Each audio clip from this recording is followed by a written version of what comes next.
form of American protectionism? No, dummy. Why would I be against American protectionism? I actually manufacture garments, okay? I have merch. It's from ideology.shop. You can go and purchase it if you want. The price points are incredibly fucking reasonable, especially when you consider the fact that they are domestically produced in the United fucking States of America with domestic union labor shops. Do you understand me? Trump's tariffs will probably end up harming that as well, because the raw materials necessary for the garments itself probably still come from foreign nations, but it doesn't matter. Ultimately, I already live by those principles. You, on the other hand, will suffer. Do you understand? Do you see what I'm saying? Do you get it? All right, let's get to the fucking tariffs, dude. On President-elect Trump, he is blasting Mexico and Canada over their handling of the border and promising to punish them with high tariffs on day one of his administration. He's also vowing to raise tariffs on China. Our senior White House correspondent, Selena Wang, is at Mar-a-Lago with the latest. Good morning, Selena. Good morning, Michael. President-elect Trump is threatening. Do you think your FBI agent is your fan? You would be shocked with the places in which there are HasanAbi heads. Every day, someone reaches out and tells me something that I truly find to be insane. Okay? It is some real, I'm not even kidding, this is some real Tyler Durden Fight Club shit. It is wild. I'm talking like Department of Homeland Security. How the fuck did that happen? I'm talking, I mean, look at the yeah, someone said, I know a Department of Homeland Security guy who loves you. Yeah.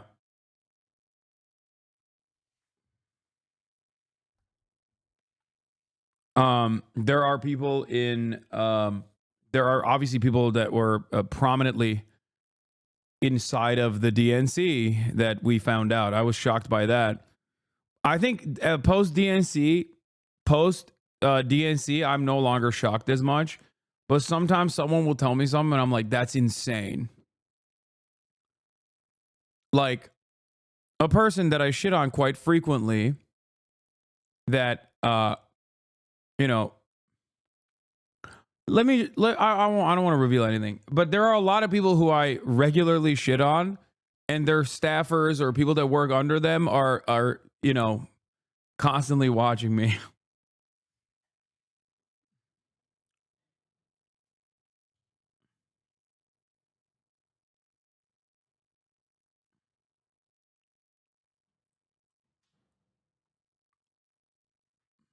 To impose tariffs on America's top 3 trading partners. This would massively disrupt businesses and supply chains. It could also dramatically increase the costs of everything from cars, clothes, to oil.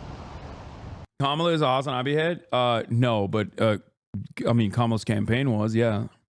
They were the ones who wanted me to go to the DNC against the DNC's wishes. Let me tell you, it wasn't fucking Jamie Harrison's side of the DNC that wanted me there. This morning, Donald Trump is warning America's neighbors, threatening to implement 25% of... I got my whole team at NASA to love you. Get my brother a job. Please. I want him to work there.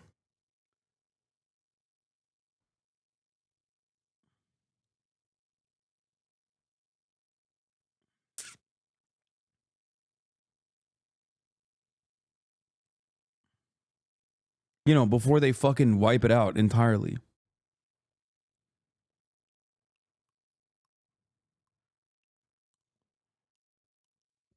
NASA doesn't pay much? Brother, what the fuck do you mean?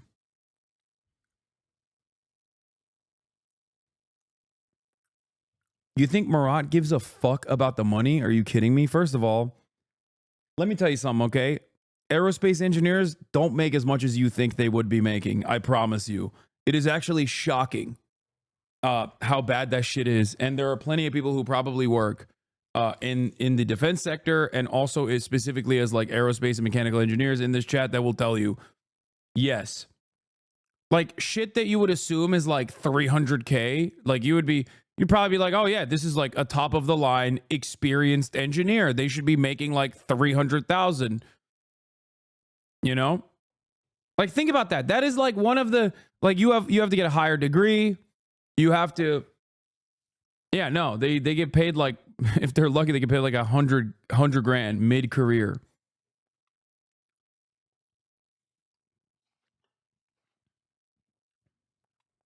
Yeah, their starting salaries, depending on where they usually are relegated to low-cost facilities too.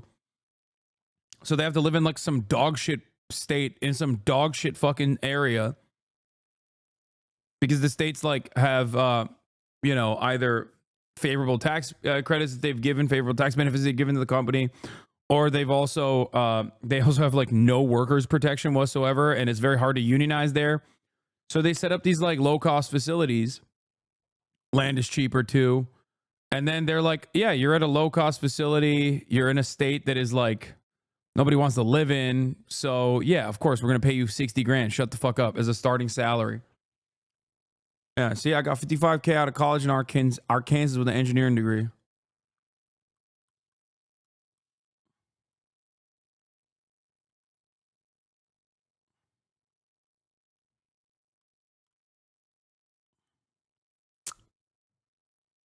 Yeah.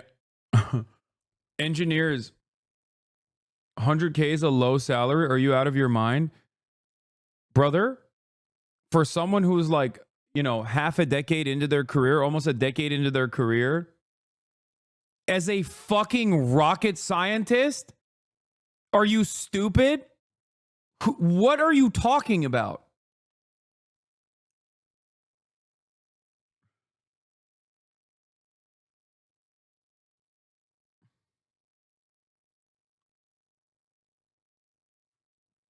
Like, you know how people say, it's not, watch your manners? Shut the fuck up, bitch. What do you mean, watch your manners? Oh, fuck?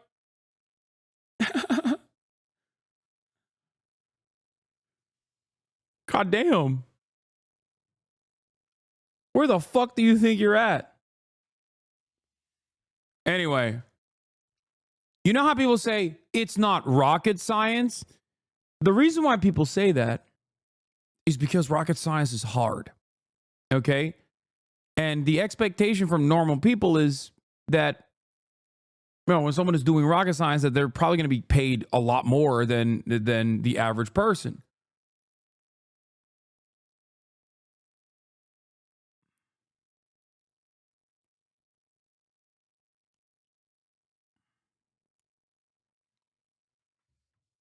Anyway, Across the board tariffs on. let's get to fucking tariffs, dude. I'm done talking about this shit. To the latest on President-elect Trump, he is blasting Mexico and Canada over their handling of the border and promising to punish them with high tariffs on day one of his administration. He's also vowing to raise tariffs on China. Our senior White House correspondent, Selena Wang, is at Mar-a-Lago with the latest. Good morning, Selena. Good morning, Michael. President-elect Trump is threatening to impose tariffs on America's top 3 trading partners. This would massively disrupt businesses and supply chains. It could also dramatically increase the costs of everything from cars, clothes to oil.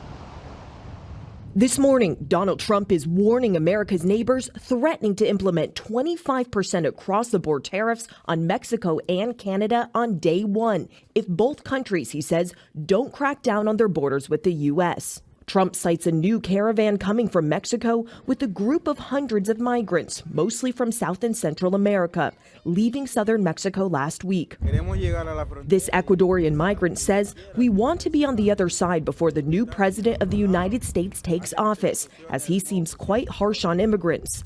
The president-elect blames Mexico and Canada, saying his tariffs will remain in effect until such times as drugs, in particular fentanyl, and all illegal aliens stop this invasion of our country. Mexico in particular is America's largest trading partner, with the U.S. buying near $500 billion of Mexican goods. I love this story so much because it is JD Pond Don, baby. It's called JD Don. JD Pond, permanent first world genocide. Okay, he's bringing it in. He's saying no more treats for you Amerifats.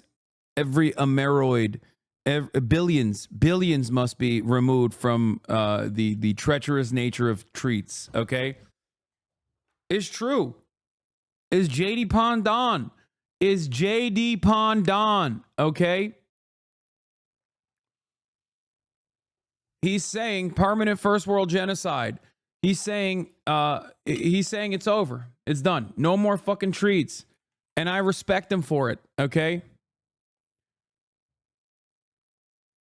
No more treats for you, Amerifat. The directorate is clear. The dictatorship of the proletariat will rise. No more treats. Americans must suffer. You like Cheez-Its? You're going to fucking die, okay? No more Cheez-Its.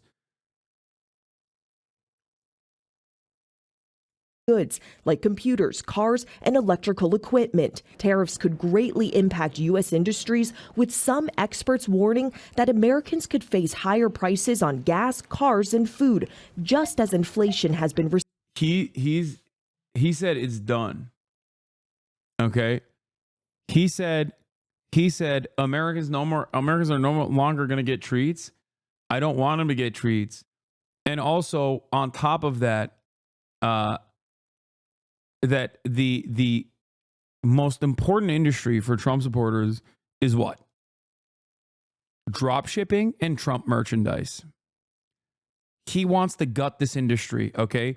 He wants to destroy these two key sectors. He despises his fan base, okay? He's saying, "Oh, I'm sorry. Do you have a Trump store? It's over. I'm going to explode it."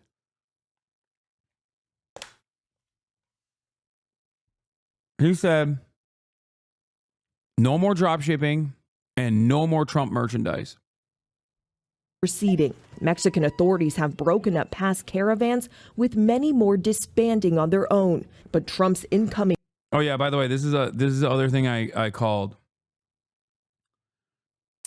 A lot of people were wondering, like, Hasan, why the fuck is Trump doing this trade tariff shit? And I told you it's going to be to win favors. That's it.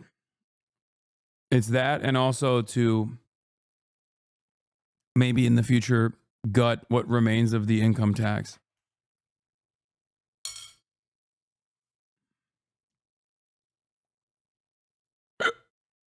Border czar Tom Homan is now warning those migrants they will soon face harsher policies like family separation. We got to enforce immigration law, or we're never going to fix the border, and it leads to a big national security vulnerability to this nation. Later today, Homan will meet with Texas's Republican Governor Greg Abbott as he prepares for his sweeping crackdown.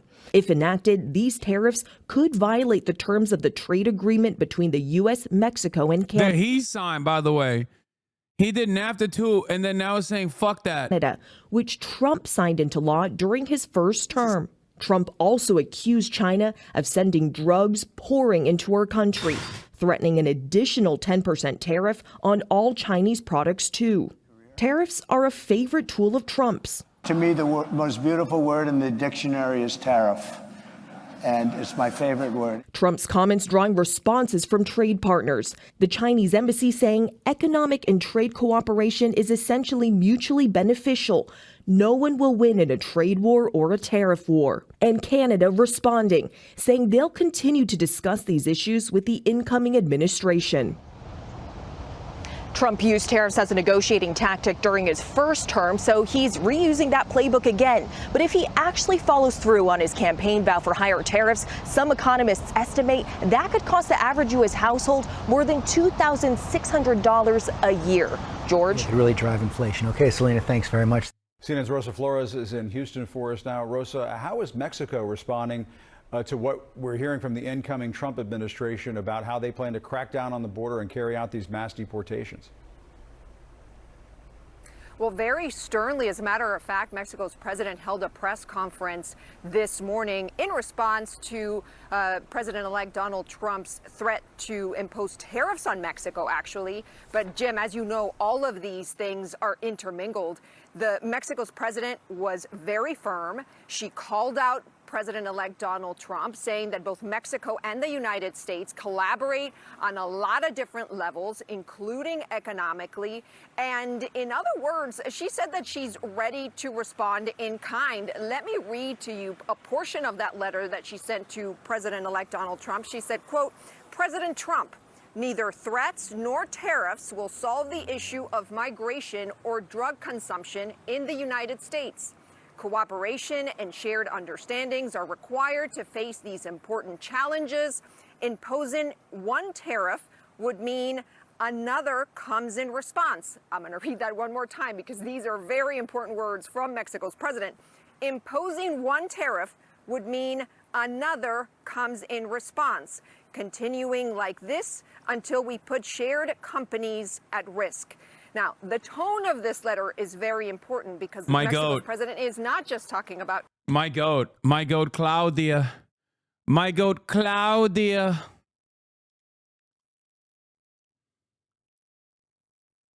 Conservative Reddit claims this is a Trump negotiation tactic that is in the Art of the Deal book, and that he's hitting the with the highest possible deal for them to squirm and take action, and he will lower the tariffs once they do. Who's gonna take action? Tariffs do not end up. Tariffs are not a cost that the Chinese government has to pay.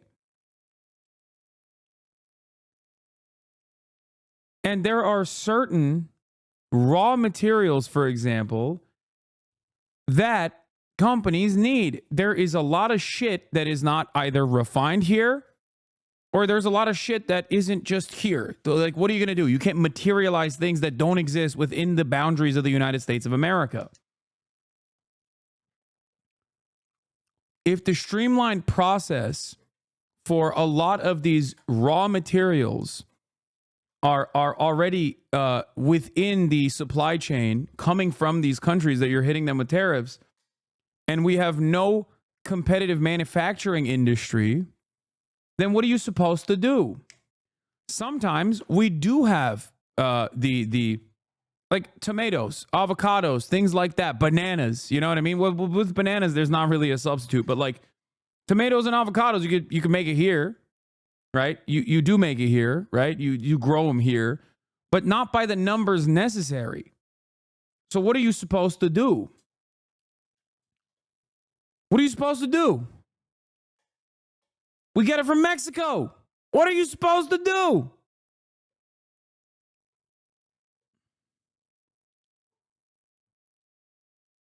Trump is doing degrowth, dude. That's what he's doing. Like, people are still, what's going to end up happening is people are still going to keep, importing this stuff, and then they're going to pay the tariffs. And then they're going to carry on the cost of the consumer. That's it. So the prices are going to go up. Because now the production costs have gone up. It's that simple. Like, people understand this when they talk about labor. Oh, when the wages go up, well, then the cost of the cost of production is going to go up. No company is going to eat the fucking profit margins, okay? They're just not going to do that.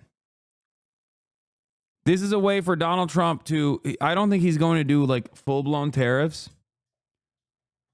I think he's just going to tariff key sectors and then, and then use that as a mechanism to bring in more alliances from industry leaders to be like, I will tariff your business into the fucking ground unless you play ball.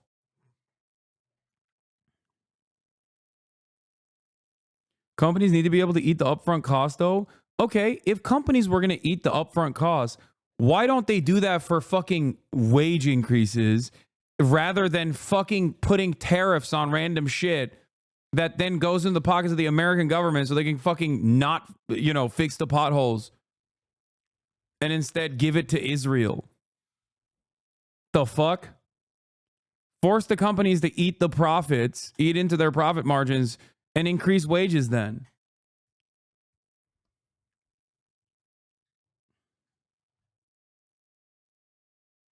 tariffs about the economic relationship with the United States, but also the border relationship with the United States, because Mexico has done a lot to help the Biden administration control the migration that is coming into the U.S. southern border, which begs the question about what is happening on the U.S. southern border, given that Governor Greg Abbott and the incoming U.S. border czar, Tom Homan, are on the border today. Here's the reality. The migrant apprehension numbers are extremely low. I talked to a law enforcement source, Jim, who says that on Sunday, migrant apprehensions were about 1,500. If you compare that to December of 2023, when 10,000 people were crossing the border per day, that just gives you a sense of the dramatic change. The reality is, and I've talked to both people on the ground, agents, and also advocates who work on the border, they say it is very quiet right now, very low, despite what you're hearing from Governor Greg Abbott and the incoming border czar, Tom Homan. Back to you.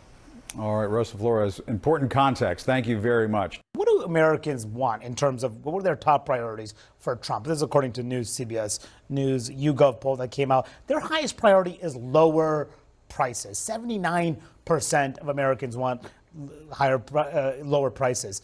Just 26% say put tariffs on imports. So his strategy here could undercut what voters want him to do. Sure, but this, threatening tariffs. Dear President-elect Donald Trump, I'm writing to you regarding your statement on Monday, November 25th, concerning migration, fentanyl trafficking, and tariffs. You may not be aware that Mexico has developed a comprehensive policy to assist migrants from different parts of the world who would cross our territory en route to the southern border of the United States. As a result, and according to the data from your country's Customs and Border Protection, encounters at the Mexico-United States borders have decreased 75% between December 2023 and November 2024. Moreover, half of those who arrive do so through a legally scheduled appointment under the United States CBP-1 program. For these reasons, migrant caravans no longer arrive at the border. Even so, it is clear that we must work together to create a new labor mobility model that is necessary for your country, as well as address the root causes that compel families to leave their homes out of necessity. If even a small percentage of what the United States allocates to war were instead dedicated to building peace and fostering development, it would address the underlying causes of human mobility. On another note, and for humanitarian reasons, Mexico has consistently expressed its willingness to help prevent the fentanyl epidemic in the United States from continuing. This is, after all, a public health consumption problem within your society. Yeah, she's saying, like, you Americans are fat fentanyl addicts, and it's not our fault. You have created the market for fentanyl.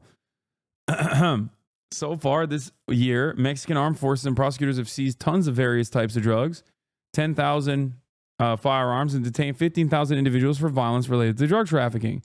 Furthermore, the Mexican Congress is in the process of approving a constitutional reform to classify the production, distribution, and commercialization of fentanyl and other synthetic drugs as a serious crime without bail. However, it is publicly known that the chemical precursors used to produce this and other synthetic drugs are illegally entering Canada, the United States, and Mexico from Asian countries. This underscores the urgent need for international collaboration. You must also be aware of the illegal trafficking of firearms into my country from the United States. Again, also correct.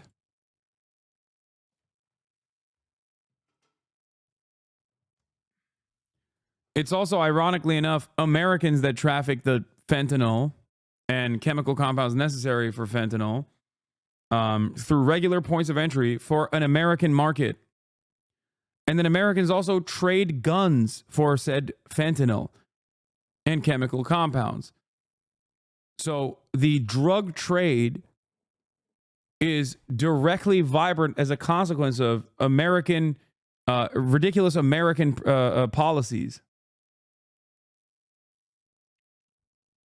America is so gun crazy that they also have similar problems with Canada too. 70% of the illegal weapons seized from criminals in Mexico come from your country. We do not produce these weapons, nor do we consume synthetic drugs. Tragically, it is in our country that lives are lost to the violence resulting from meeting the drug demand in yours. Am I on CNN now? Are they finally covering my story on CNN? Let's watch. Not yet. It's out front.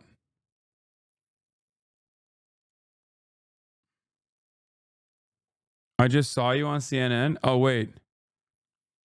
I guess we missed it then. Because it's Aaron Burnett out front right now.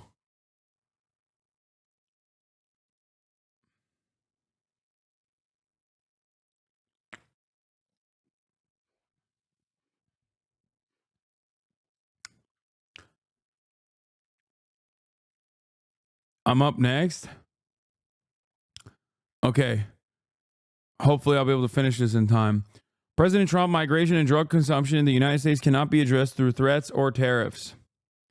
What is needed is cooperation and mutual understanding to tackle these significant challenges. For every tariff, there will be a response in kind until we put at risk our shared enterprises. Yes, shared. For instance, among Mexico's main exporters of the United States are General Motors, Stellantis, and Ford Motor Company, which arrived in Mexico 80 years ago.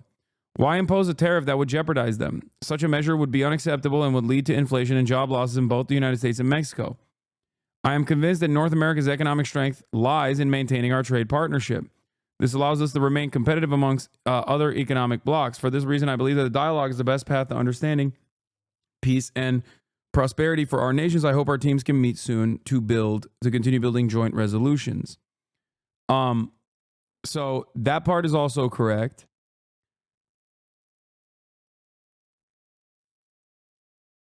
And not only is that part correct, but also one of the funniest things that happened in this process was Canada also was like, what the hell's going on? Except their response was, why the fuck would you ever say we're Mexican? To compare the U.S. to Mexico is the most insulting thing I've ever heard from Canada's closest ally. Premier Ford tells reporters at Queen's Park. Says Canada will have to retaliate if tariffs go through.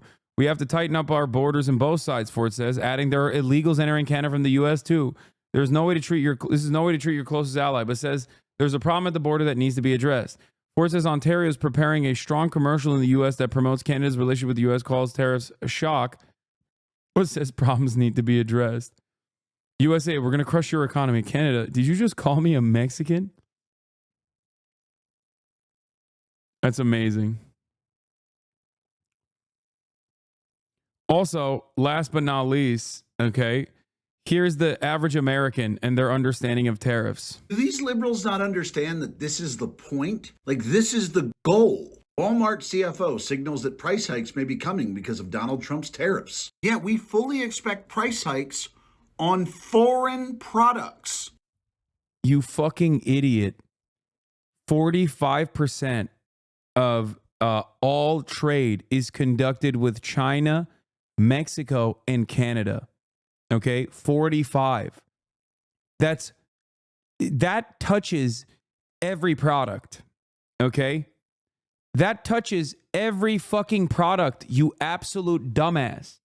People think, I guess no more Chinese food or whatever the fuck, but like they don't understand that there are raw materials that are necessary for American production that are being manufactured or are coming in from these countries. Lumber, for example. Oh my God. Because we will only be applying tariffs to foreign products. Look, Aaron, I recognize you probably have no fucking idea how tariffs work. So let me tell you how this is going to happen. We're going to put tariffs on the foreign products that Walmart brings in, which will raise the cost of the foreign products and allow the American companies to compete with them to actually be able to compete on price, thereby incentivizing people to buy American, which would lead to that American company being able to lower their prices because they're finally getting volume. Therefore, what you have is foreign products, which are... Oh, that's how it's going to work. Oh, American manufacturing is going to become cheaper.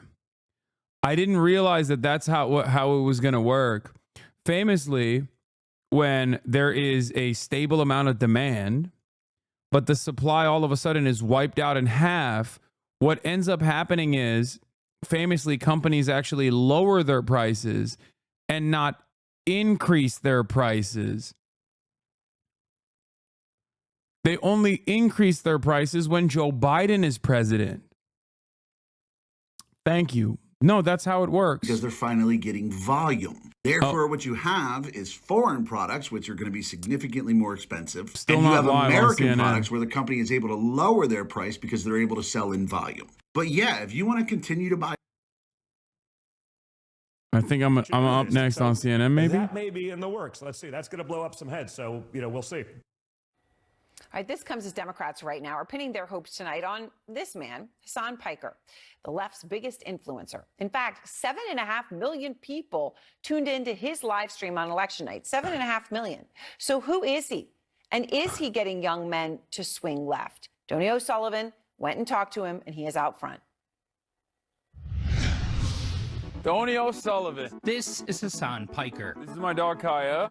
I thought you legitimately were going to work out. I could do some weights. He's a social media superstar with almost 3 You're on million TV? followers on the video streaming platform Twitch.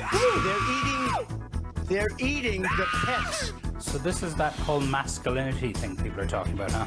And he's part of a growing group of streamers and podcasters reaching young men online, a space Trump tapped into to reach young male voters. Punch in, then you won't be able to see that he's not doing any weights. But Hasan is not a Trump supporter. He's a progressive, a fan of Bernie and AOC. The Democratic Party even invited him to the DNC in August. One thing we've been hearing for weeks now is that the left needs a Joe Rogan. Yeah. I don't think that the Democratic Party can podcast itself out of this issue. Joe Rogan, he endorsed Bernie Sanders in 2020. Maybe they should do an autopsy on why he left the party. Yeah, I've heard you say when it comes to stuff that guys like, you seek that stuff out online, whether it's watching a streamer, whether it's watching guys talking about working out and fitness. You say that the right wing just dominates. Look how that tall space. she is. Yeah. Why? On TV. Well, I think that's why I started on Twitch, right? I know for a fact that the video game space is like people who consume this culture, people who are a part of this culture are not all right wing. I wanted to showcase to people that like, no, you can be a progressive person, you can be a leftist and like have fun at the same time. How many people were watching your live stream on election night? The total unique number was 7.5 million.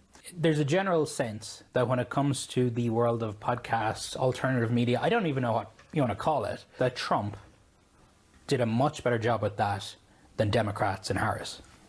Absolutely. I think that's true. When I saw the Aiden Ross collab, I thought, this doesn't have emotion. It was awkward. It was weird. But then I saw Trump on Theo Vaughn, and he started talking about cocaine. And I was like, uh-oh, this humanizes him. Cocaine so you're way up with cocaine more than anything else you can think of. Cocaine will turn you into a damn owl, homie. You know what I'm saying? Yeah. Harris did consider going on Joe Rogan. Yeah. But she didn't. What is it that the Democrat Party has to do differently? Well, I think that they need to change their policies. It's a policy thing. Yes, it's 100% a policy thing. Which is the boring answer. Although it would be very self-serving for me to say, I'm the left's Joe Rogan, the Democratic Party should give me millions of dollars. That's not going to solve this problem. What will solve this problem is if the Democratic Party actually adopts real left-wing economic populist messaging instead of purposefully avoiding that stuff because they're terrified of upsetting their corporate donors. I think Trump speaks to male insecurities better, and I think Trump speaks to the anger that people have, whereas the other side of the political spectrum does not speak to that anger at all. There's been a lot of controversy around you. Yes. The way you talk about Israel is viewed by some as anti-Semitic. Yeah. Are you anti-Semitic? Of course not. The real problem here is that I'm an anti-Zionist. The real problem here is that I'm extremely critical of Israel and all of the information that's readily available, especially on social media for so many people that don't necessarily rely on mainstream media any longer to get their information. And that's why you see this generational gap. If you're over the age of 35, you're still operating on the old boundaries. You're like, no, Israel's the most moral democracy in the Middle East, maybe in the world, right?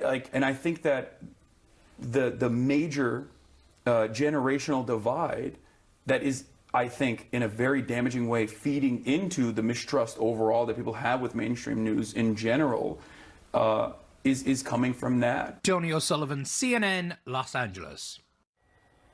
Yeah, it's so thoughtful and important to hear that. Ken Martin is out front. He is running to be the next chair of the DNC. He's the current chairman of the Minnesota Democratic Farmer Labor Party. And I really appreciate your time, Ken. So, you hear Hasan Piker, 7.5 million people watched him on an election night. He's all in as a Democrat. But then he's talking to Donny about how the video game and fitness space online is dominated by right-wing people talking about it, right? Not necessarily everyone into fitness, right? That there's that gap.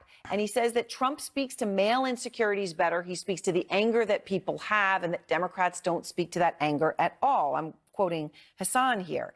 He's very direct about the problem. Do you agree with him? Well, first off, Aaron, thanks for having me on tonight. And actually, I think Hasan's right in most of what he says there, and particularly as it relates to the fact that the Republicans have been, since the 2020 election, a constant drumbeat of misinformation, disinformation, and lies on platforms that the Democratic Party really wasn't competing in. We live in a 24/7, 365-day information environment now that we have to be competing in a much better way. Podcasts, streaming services, TikTok, social media, of course. My two boys, 22 and 20, they get their information from TikTok, right? And so we have to start realizing that we have to be where the voters are. That's half the battle, of course. Okay, and no, he's missing the point. I didn't say like just be at the Hasan and podcast. Others who are already trusted validators and messengers in these spaces to help push these messages out and to have conversations with voters and people who are feeling frustrated and angry and left behind. That's not what I said. When we send people into these spaces, it tends to be politicians. It's the opposite of what I said. Heads. People like Hasan have deep influence and certainly have a voice and a following. So, there has been a lot of focus, and he sort of touches on that because he's talking about the dominance of right-wing voices in very male spaces like video games or fitness. And there has been, though, broadly speaking, Ken, so much focus right now, and as you're looking to run the DNC, this is at the center of it. I said you're not going to podcast your way out of this problem. Aggressively away from certain social positions like DEI, right? Or from issues where Democrats certainly seem to be in this election and certainly were successfully branded as much to the left of American voters. For example, Kamala Harris's support of taxpayer-funded surgeries, transgender surgeries for illegal migrants. The heads of the Trump and Harris campaigns see the impact of that issue, of that now famous ad, very differently. That's crazy. I wanted to play each of them for you. Oh, my God. We targeted black men, Hispanic families. Oh, my God, I'm dying. White families, suburban women. We ran that ad everywhere because they it also got to the point not about boys and girls locker rooms. They're like, no, we have to find a Joe Rogan to the left and give him $1 million. That's the point. That's what we got to do. Most ruthlessly effective. I don't know how else I can communicate this point like openly. This trans ad was not driving vote. There's a belief that if only we had responded to this trans ad with national and huge battleground state ads, we would have won. I don't think that's true. So, Ken, how do you see it? One of the most ruthlessly effective negative ads in all of history, or this trans ad was not driving the vote. Even if they'd responded to it more effectively, they wouldn't have won. Which point of view is right? Well, I don't know which point of view is right. What I do know is we don't have to abandon our values here. We can stand up for the oppressed and marginalized and people who are being pushed out of this conversation, while also at the same time centering this conversation around people's economic pain and their frustrations with what was happening in this country these last several years. It's not about left or right to me. It's about making sure we focus squarely on a working class agenda that centers the struggles of this multiracial, multi-generational working class that is feeling left behind, that's working harder than they ever have before, that's struggling to get ahead and feeling like no one gives a damn about their lives. At the end of the day, that's the thing that unites all parts of our broad coalition in the Democratic Party, and we need to focus back on basics here, right? But at the same time, we do not need to abandon our values. We will stand up and protect and fight for people who are being pushed out of this conversation in this country and bullied and attacked like we see in Congress right now. All right. Well, I really appreciate your time. Ken Martin, as I said, chairman of the Minnesota Democratic Farmer Labor Party. And I know, sir, you are running to run the DNC. And that decision for the Democratic Party is going to be crucial. So much is at stake. So thank you for your time. And you mentioned what's going on in Congress. Well, that comes down to this. The Republican Congresswoman Nancy Mace now leading the charge when it comes to attacking transgender women. But wait until you see what she used to say about the trans community. This gives About Face a whole new name. K-File has the tapes. Plus, Harry Enton with what? Okay. CNN watches you on mute just like chat. Yeah, I mean, the recovery was better from the guy. The recovery was better. Yeah, Aaron Burnett posted me on CNN. It's crazy.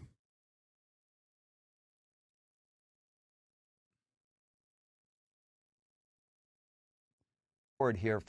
There are some Minnesotans that say they don't like Ken Martin in the chat immediately, The Democratic Party is to focus on, again, getting back to a working class agenda that centers the struggles of everyday Americans who, to your point about inflation, were clearly worried about not getting ahead, that they were just getting by, and no one was their champion. No one seemed to care about them. The path forward here for the Democratic I think that was good overall. I think that the message, the fact that I'm able to even say this message on CNN is a shift in the attitude, is a market shift, I think. At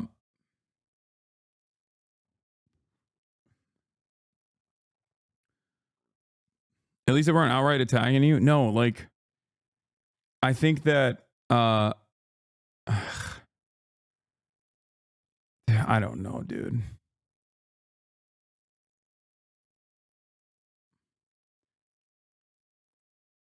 You've probably been asked a million times, but what's your thoughts on the DSA? It's great.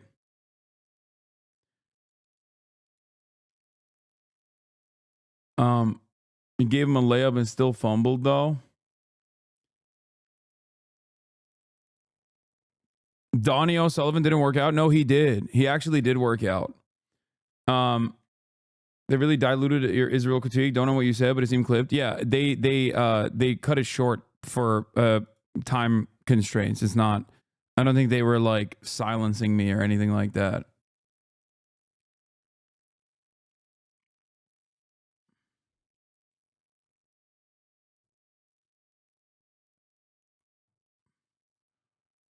FM Masochist, thank you for the 50 gifted subs.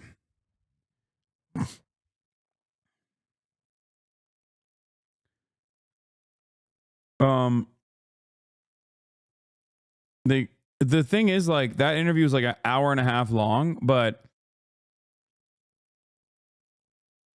what is this? From the river to the sea is a chant used by extremists to support the destruction of Israel is appalling to embrace. Yeah, it's fine, dude. It's every Democrat is this way.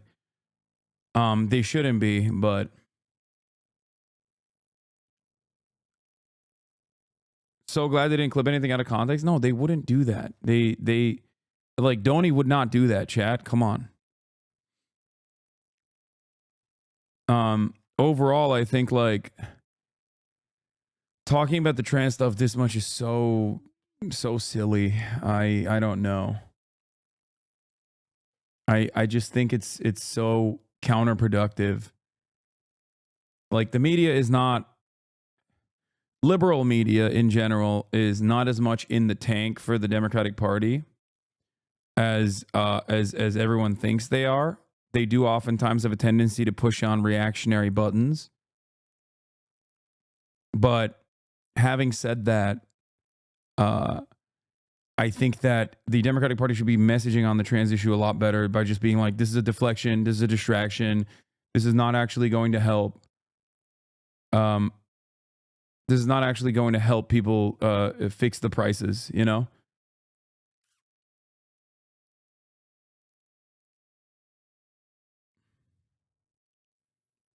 It's very stupid.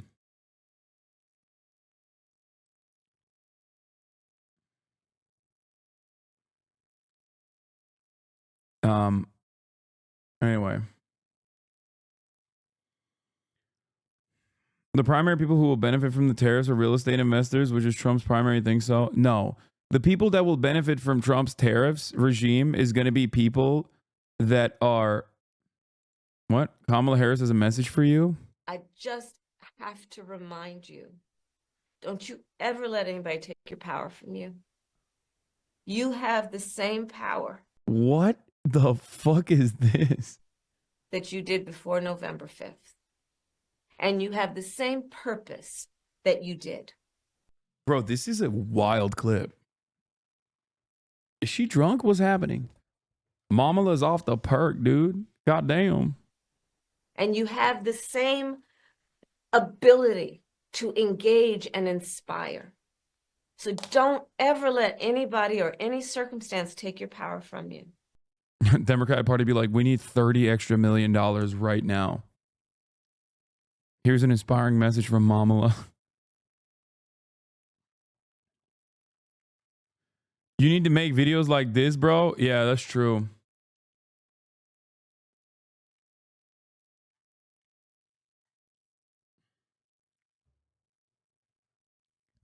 Yeah, I think I think tariffs are not going to be as universal as the way people think they are. And I think they're simply going to be a way for Donald Trump to win favors with key industry leaders. To just like bring them to his side. So here's the thing. This is something that Erdogan did as well. Like, this is something that happens in other countries. Not so much in America, because like America is so capitalist that there's not like a need to rock the boat too much and like offer too much power to like to an administration. But like in Turkey, the incoming administration brings their own wealthy class with them. And it's a line of defense. That's what Erdogan did. He brought forth directly his family members and also people that were invested in his continued leadership, and he made them incredibly wealthy. This is a part of how kleptocracies work. Vladimir Putin did this in Russia, and Erdogan did this in Turkey. Okay, Turkey. I think that this is what Donald Trump is trying to do. Before we get into tariffs, not to get all libbed up on this, but like I think this is basically what Trump is going to try to do. He's going to be like, listen, you're a billionaire. You own a newspaper, right? Yeltsin did it, not Putin. Okay, I'm just saying like Putin utilized the existing structure of the oligarchs to his advantage in the same way. And I think that is what Trump is going to try and do. And it's actually a little bit unique to the regular order of business in America, because corporations run the country rather than the country runs, the government runs the corporations. And I think Trump will basically implement a tariffs regime on those he has declared enemies of his administration in an effort to centralize power even further. And you know, this is a fantastic approach to moving towards more and more authoritarian mechanisms of control. the heart of the Donald Trump economic plan. We should talk about the chicken war. The chicken war is a clucking good story. In post-World War II West Germany, people started eating a lot of chicken, specifically American chicken. Midway through 1962, U.S. farmers were on track to sell more than $50 million worth, $500 million in today's money. This made European farmers mad, so the organization that later became the European Union put a tariff on chicken. A 5-pound chicken that started as $1.60 became $2.25. Imports quickly dropped. U.S. chicken farmers and politicians were furious. And we thought Germany's our big market for chicken, and so if we hurt the Germans, maybe we'll get them to change their mind on chicken. So the U.S. put a 25% tariff on trucks, like Germany's Volkswagen. And it worked. Their truck sales in the U.S. It's interesting that Wall Street Journal, a right-wing publisher, goes ahead shitting on tariffs Brother, tariffs were the first reason why, Carl Icahn left the Trump administration last time when he implemented tariffs on steel. Carl Icahn was like, what the fuck are you doing? You're like ruining key sectors of the economy. And he did. He truly disrupted a lot of different parts of the American economy this way. So yeah, there's a reason why Wall Street Journal and damn near every economist is going to fucking be aggro on this shit. The only problem is, in this process, like I'm not even anti-tariff in general. I am simply anti-tariff when it comes to just unconditional across-the-board tariffs with no acceptable domestic manufacturing substitute.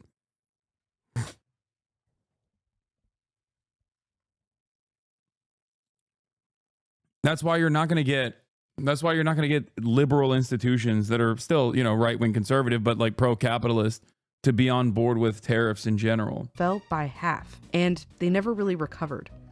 Meanwhile, Germans paid more for their chicken, and Americans had fewer truck options. Like one of the things that I'm incredibly annoyed by with like Toyota Hilux tariffs, for example, like the Japanese competitive car manufacturing industry, is that I hate that there is no acceptable small substitute, like small truck with the same cab size substitute in America. Then it's a lose-lose for everybody, right? Like, I understand the importance of American manufacturing.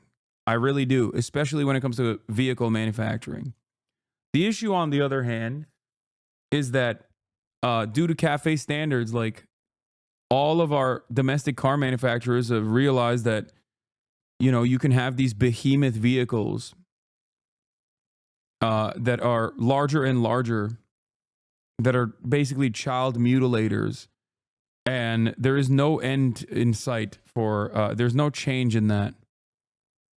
Not to change the subject, but people are very upset for you not getting in the tub of your goal weight of 225. I don't know what you're talking about. No one is upset. It's kind of a perfect example of what tariffs do. Hurt consumers while protecting very specific industries, or attempt to get countries to change their behavior. While they haven't been a large part of trade policy in decades, former President Donald Trump wants to change that. Some might say it's economic nationalism. I call it common sense. I call it America first. President Trump has really sort of brought a lot of people out to think that tariffs might be something that's useful in America's economic arsenal in a way that hasn't been used in the past. Here's how tariffs work and what Trump's proposals would do. Let's start in 2018, when President Trump put tariffs on washing machines. We're going to benefit our consumers, and we're going to create a lot of jobs. Since then, whenever a washing machine is imported to the U.S., the company on the U.S. side doing the importing pays a tariff to the U.S. government. Their margins are pretty low. They've got to pass that price on to consumers who ultimately pay it. That's the whole point, in some sense, to reduce demand for those goods and create space for domestic producers. After the tariffs, not only did the price of imported washing machines go up, so did the ones made in the U.S. There's this myth out there that if we... Wait a minute, but this guy said, hold on. But this dumbass said that it wouldn't happen, that it would be cheaper. So I'm confused.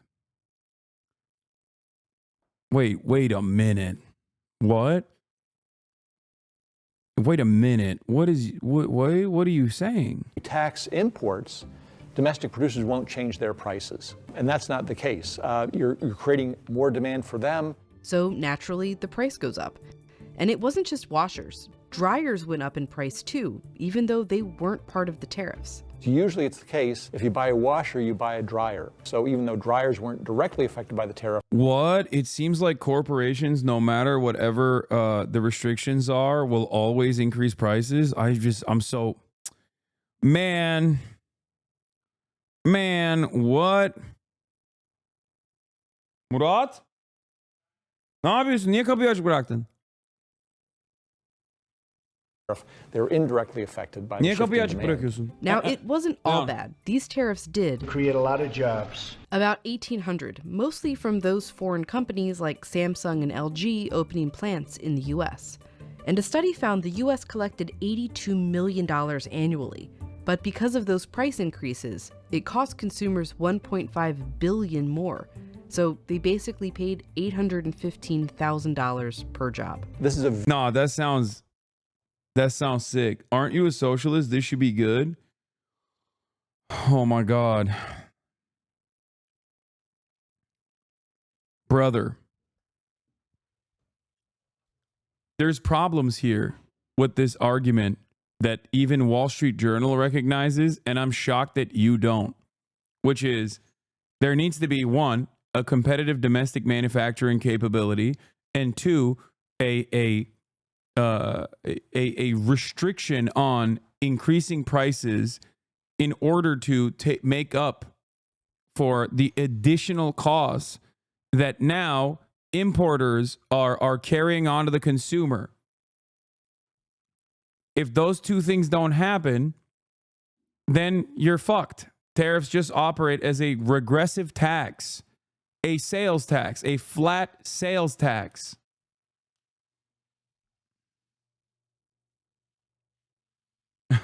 Tariffs equals socialism. Trump isn't doing economic protectionism. So nationalization is the best thing to do.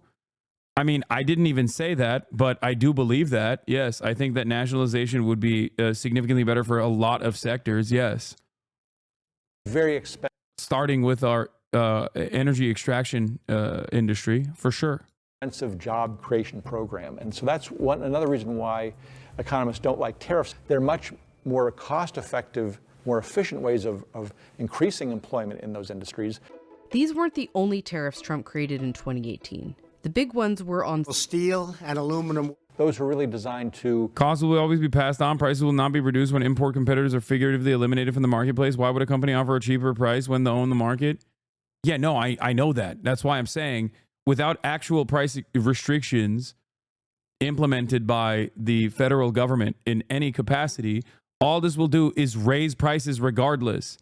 Especially if you're doing broad sweeping tariffs. Like this is just one good being imported.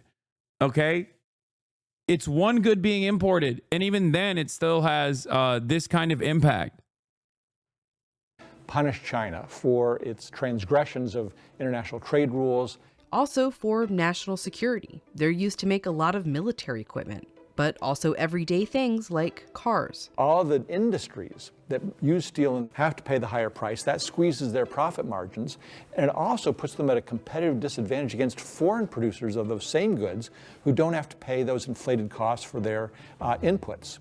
And so a lot of studies have shown that you lose jobs, as many, if not more jobs, in those downstream industries as you gain in the upstream industries that are being protected by the tariffs. Many studies on the 2018 tariffs found some pros, some cons. Manufacturing jobs, which were on the decline, didn't increase, but they did level out. The overall economy lost jobs, mostly in those downstream industries, and the costs of the tariffs were passed on to U.S. companies and consumers.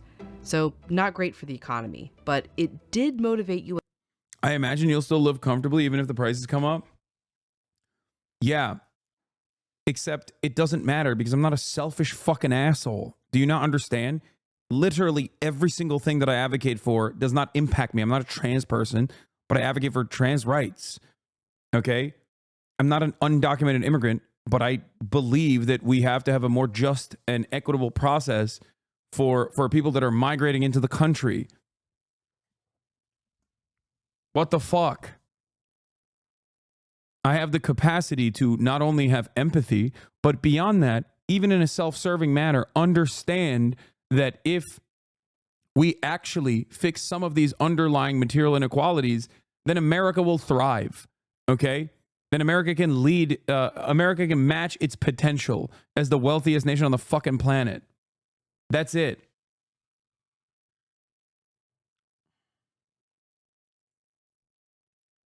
That's it. That's the whole point.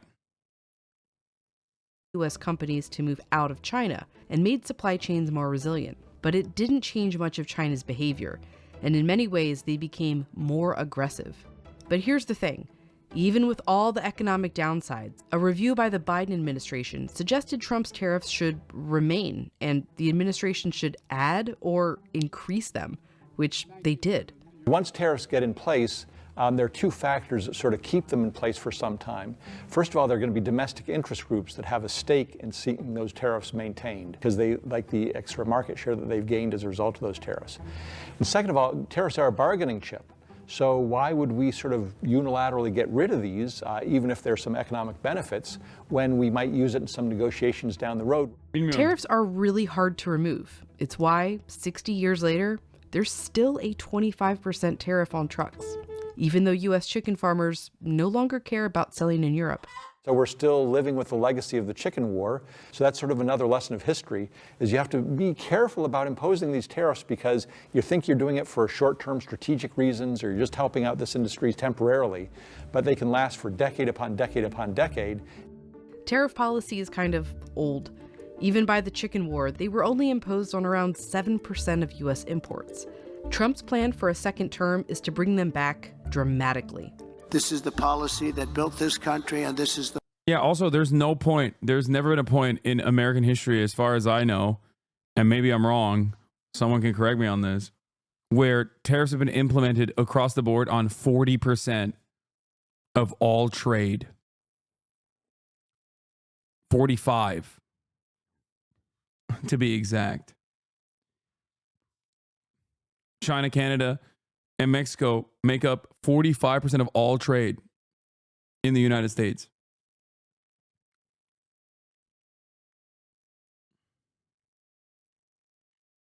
But can't tariffs also weaken international rivals if America trades with its allies instead of the same stuff, even without domestic manufacturing? Dude, this is literally to fucking cut off your nose to spite your face, okay? You're just describing that as a successful policy. You're also talking about Canada and Mexico as international rivals. These are two of America's most important trade partners. What are you saying? Do you hear the words that are coming out of your mouth? Do you just type shit into the abyss and hit enter without thinking? the policy that will save our country. He's proposing a 60% tariff on everything from China and a 10 or even 20% on every import from every other country. Countries are going to finally, after 75 years, pay us back for all that we've done for the world. Multiple independent studies looked at the possible. Yeah, he means like, dude, I'm only listening to JD Pandon. When he says this, I'm thinking about it as like retaliatory. He's saying that the countries will finally pay us back for all the war and the death and the destruction and the unequal exchange that we have implemented as we have relegated the global south into servile status. As we have routinely kept them down, they are coming back and they will fight back hard and they will destroy our treats economy. That's what he's saying. I swear, he's like, they're going to pay us all back. Do you think this is just a way of disingenuously introducing a massively regressive tax? Yes, I do think that. And I also think that he will utilize this. I don't think he will do it across the board. I don't think he's doing this across the board anyway. He's claiming to do it across the board. I'd be shocked if he did it. I think he's doing it to bring American corporate owners, like industry leaders, to heel, to come and kiss the ring, I think. Effects. One found it would cost the average American household $1,700 from higher prices. Another found it could cost more than 684,000 jobs. And they don't factor in how domestic goods might get more expensive, or retaliatory tariffs from other countries. They're not going to take this lying down. They're not going to change their behavior in some way to appease the administration that imposes such tariffs. The dutiable tariff rate peak of 1932 is 59.1%, second only to the 61.7% rate of 1830. Okay, so the last time was 100 years ago, where we did not have the same logistical international supply chains that we had created that we now desperately rely on. That's crazy.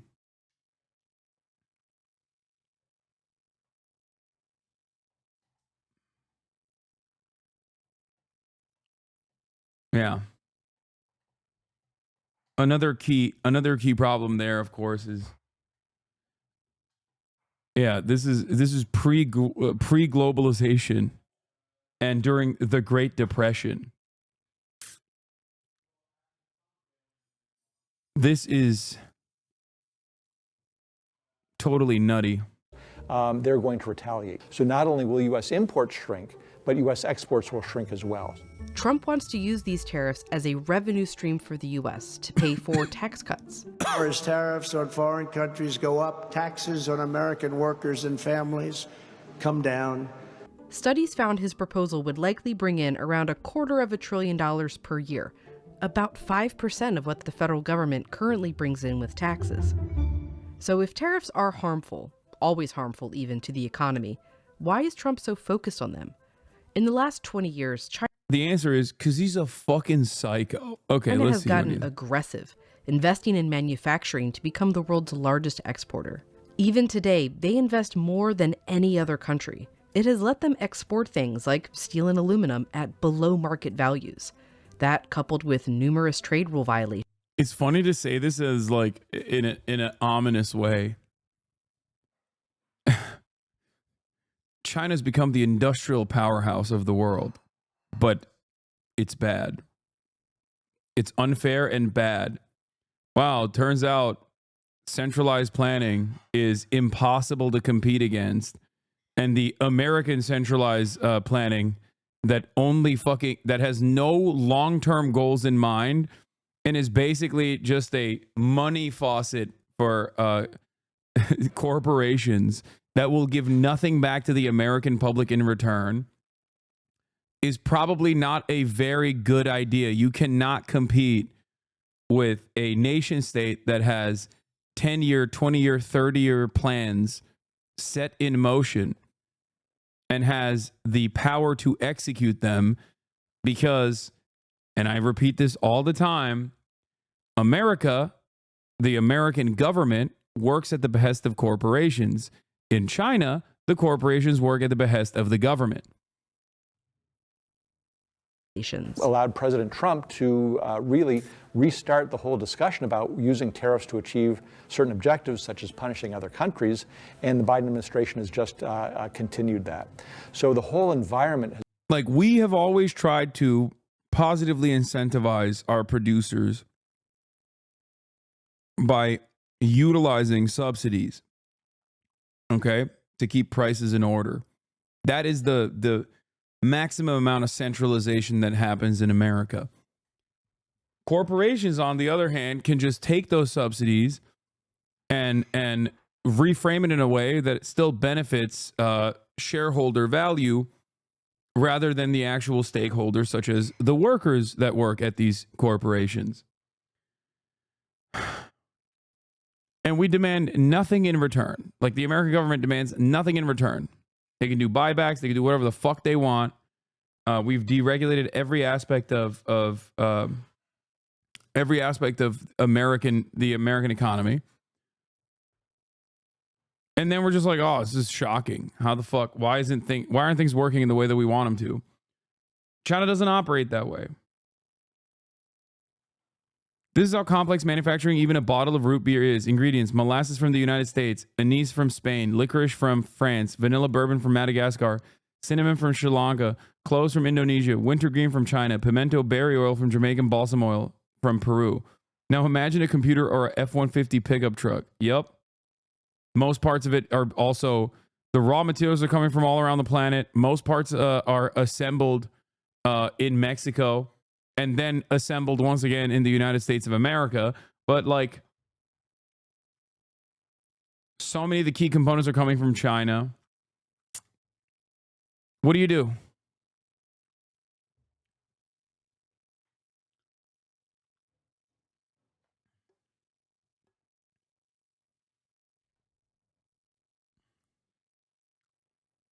has really changed from... Yeah. If you want, you act as China is a good example to follow. Actually, true though, China steals our military equipment, bro. First of all, I'm not saying that. You know who's saying that? This graph. You know who's saying that? The Wall Street Journal. Okay? It's not me saying it. Like, I'm just simply repeating facts, okay? Now, they might not favor your understanding of the world. They might not favor what you want the world to be. Okay, why did I just open Insta to your balls? First of all, it wasn't my balls, it was my shaft. Okay, and secondly, that wasn't supposed to be the main part of the photo. The photo was to show gains, not the meat gains that I've made over the years, but instead the gains I've made over the years on my body fat percentage and musculature.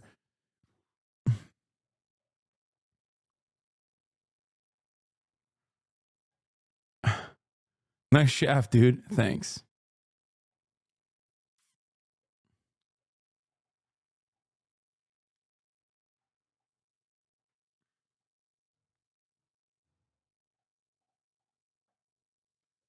This is skewed, though. The main reason is that they lump all potential companies as state-owned in China. This is quite expansive as a definition. This is used all the time to say China isn't being fair. I'm an economist studying China for what it's worth. Yeah, of course it's not fair. It's not fair because centralized planning is more effective than the decentralized, subsidy-backed way that we do economic planning in this country. That's why it's not fair. That's why the European Union will come out and be like, the Chinese electric vehicles are going to wipe out our entire automotive industry unless we literally fucking add tariffs to the Chinese-made EVs, because they're literally a fraction of the cost of all of the European cars that we are manufacturing, and they're competitive. It's not fair. Their products are too good and their price points are too low.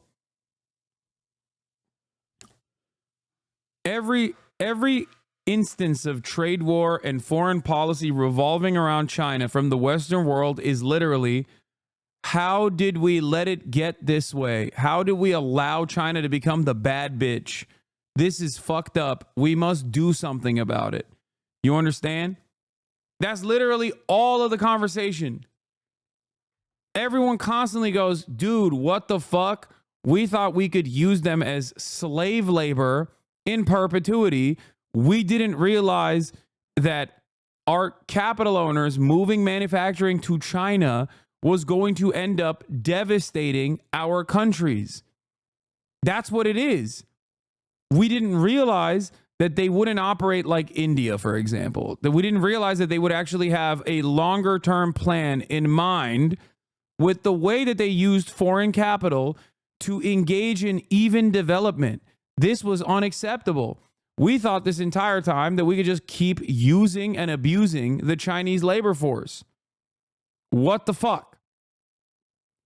People always talk about how, the Chinese manufacturing is stealing our IP. It's like, brother, you think that the companies didn't know that? It's a part of the process. They were like, yeah, you stupid Chinese will never be able to actually fucking steal our ingenious IP. You will never be able to make competitive products. That was the idea. Once they actually started making competitive products and even better products, actually, they went, oh my God, what the fuck's going on? Oh shit, we can't do anything about it because we're too reliant on Chinese manufacturing.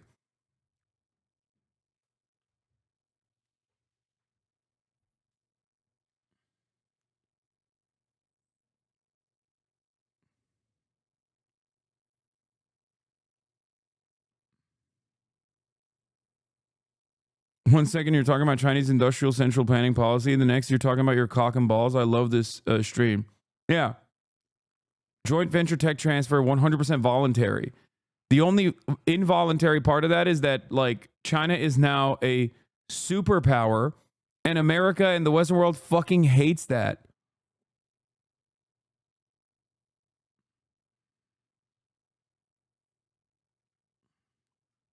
That's the problem.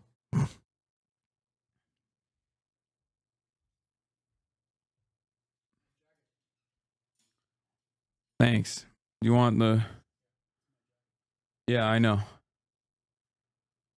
I wonder why people don't use this as an example of central planning beating free markets. What do you mean? They don't want to use that because they're capitalists. No one would want this. None of the powerful entities that control the Western governments would ever allow this to happen. This would mean we have to just, we have to change.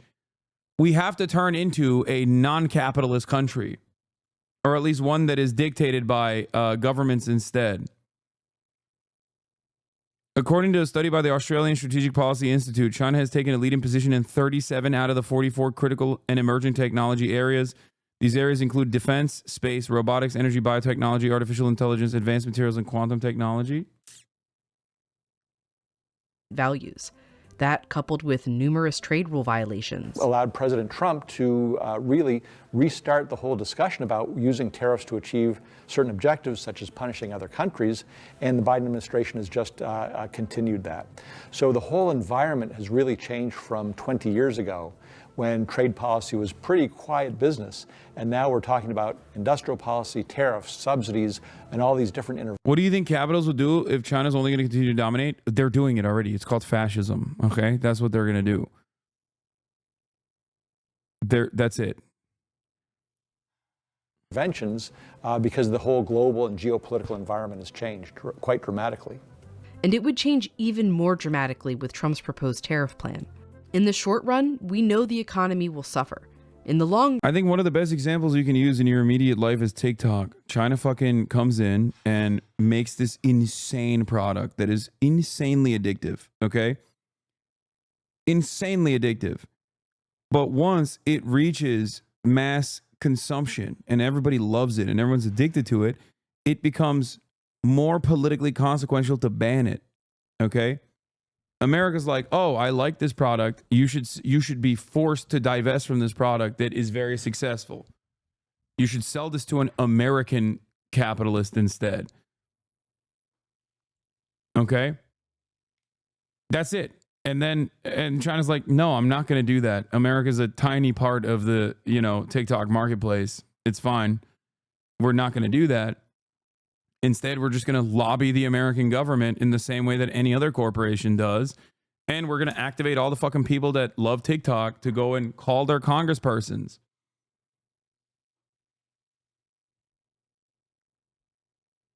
Once you got a sweet taste of that liquid crack cocaine, of that internet crack, it's too hard. It's too hard to take it away.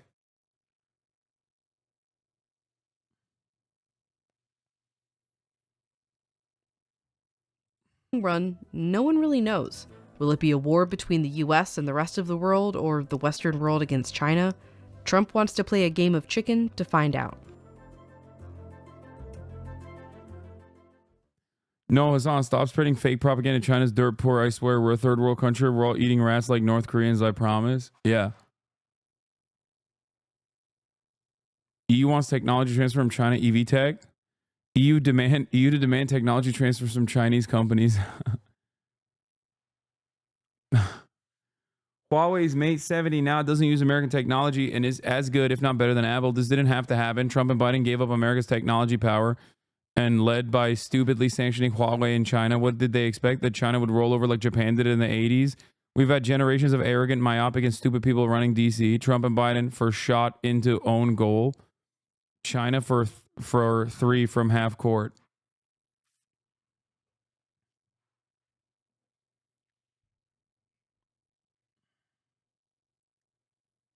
This is why, God forbid, you say anything like even remotely normal about China. Okay? People get very mad. Oh, speaking of which, by the way, BDS works. Puma no longer sponsors the Israel Football Association. In a highly unusual move in December 2023, Puma leaked news to the Financial Times that it would not be renewing its contract with the IFA, set to expire at the end of December 2024. Kit providers don't announce that they won't be renewing a contract, let alone a year in advance. Puma was no longer able to sustain the growing pressure and wanted out, clearly illustrating the impact of the campaign to boycott Puma. We thank the many groups around the world that work tirelessly and relentlessly to force Puma to end its complicity with Israel's apartheid regime and its Gaza genocide. Yeah.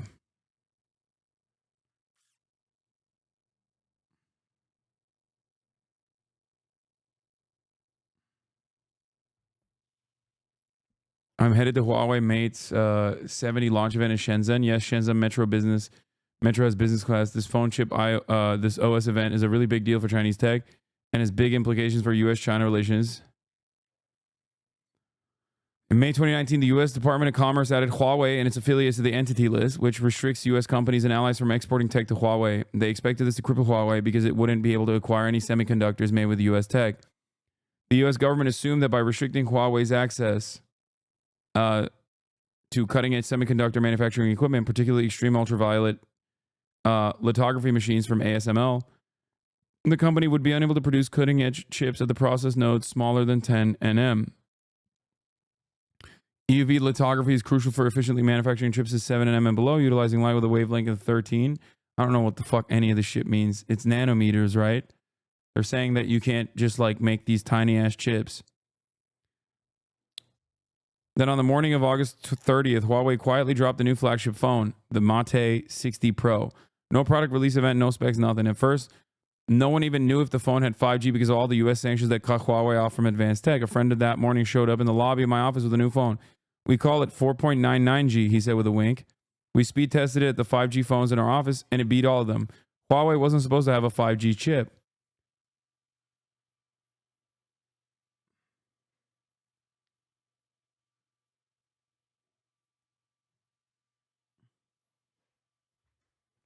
The timing of the drop was significant. U.S. Commerce Secretary Gina Raimondo was in China that morning. The tech world waited a few days with the first teardowns to see what was inside. It caught everyone off guard, especially the U.S., because they thought Huawei couldn't even get close to this without the EUV tech. It turned out that Huawei had secretly been pouring tons of R&D for years into designing domestic chips. The chips performance showed that Huawei and SMIC had overcome the technical limitations previously thought insurmountable with older DUV tech. The only remaining threat tying Huawei's phone to Western technology was that it ran on Android. That changes today. I don't know why Americans just like close their eyes and plug their ears to what is happening.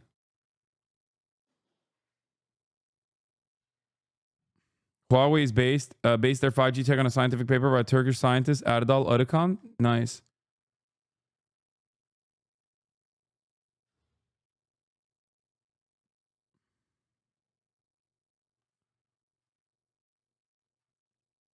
This is the same principle behind the sanctions regime.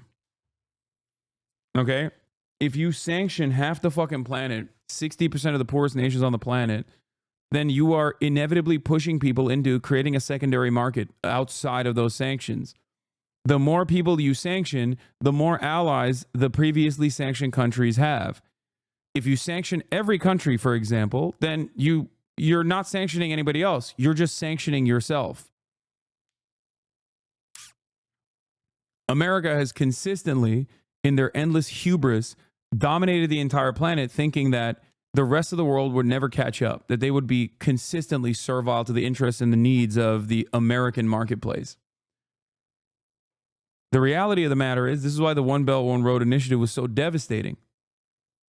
China wanted to develop Africa not exclusively because they wanted to extract raw minerals and rare earth metals and whatnot in a more efficient capacity. They also wanted to create a second market that would consume the products that they're developing, knowing full well that inevitably America will close off the consumption faucet, even if it hurts themselves in the process. It's not because like China wants to uplift the global south or whatever, and they're socialist or anything like that. They just wanted new customers. And that's what's going on.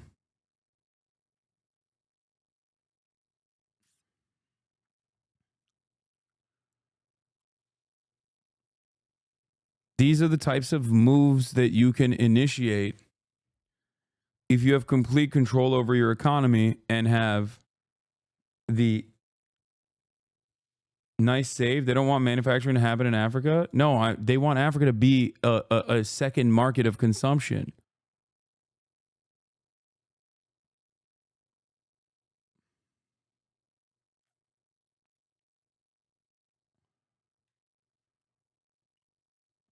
These are the types of things you can do if you control the entire economy. And that you are able to do whatever the fuck you want. Trump is facing a losing tariff war with China 2 weeks ago. Donald Trump has been elected president of the United States. Donald Trump's first presidency gave... And also have no respect for human rights, so no limitations. Yeah, that's fucking bullshit, okay?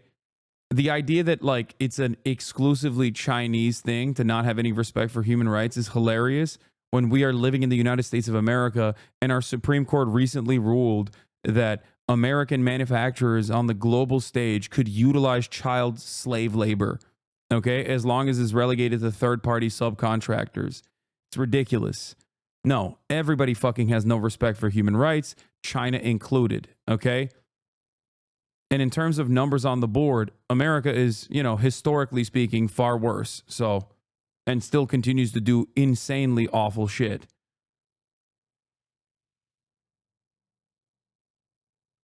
We love talking. I mean, this is the same dynamic. We love talking about like mismanagement and famine due to genuinely devastating consequences that people in positions of power have implemented in like transitional socialist states. Okay, and we're like, oh, communism killed 7 quintillion, okay, 20 gorillion, omega billion people. And then we just look at the global capitalist marketplace where there is an abundance of food. There's a surplus of food. We throw food out. And that curing famine at the global level is simply a logistical problem. It's simply a problem born out of capitalism. And yet we do not contend with those deaths as a deaths caused by capitalism. 14 million a year due to famine every year. But that's because people have not picked themselves up by their fucking bootstraps.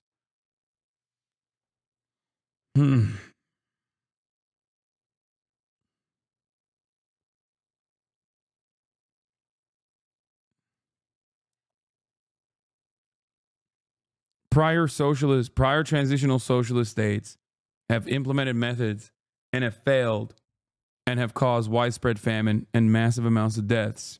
This is true. But in this day and age, that is no longer a problem. And yet, while we have the capacity to feed everyone, the profit motive makes it so that we do not do that. I say one is more evil on its face than the other, if you want to use good-bad dynamics. Washington a playbook of hardline tactics for preventing China from overtaking the U.S. as the world's dominant economic and technological power. Trump introduced punitive tariffs on China, as well as trying to rebalance the trade deficit to try and contain China's economic rise, as well as trying to contain its military might. To me, the most beautiful word in the dictionary is tariff. Trump is focused on raising tariffs to prevent China from shipping many of their goods into the United States that perhaps are subsidized by the government. And his campaign for re-election left no doubt that his ambition for American supremacy was still his North Star. We will hire American, buy American, build American, grow American, and show the whole world that the American dream is back. But after 4 years out of the Oval Office, Trump is returning to face an emboldened, savvier China, and one the U.S. may already be losing its battle to contain. Tackling that is likely to be one of Trump's primary plot lines in the sequel to his first 4-year showdown with China.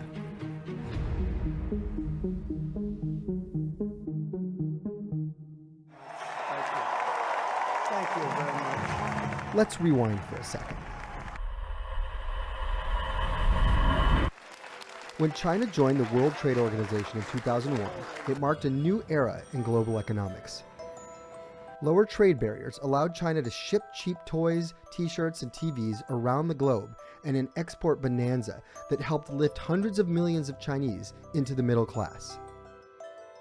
Then around here, 2 pivotal events occurred.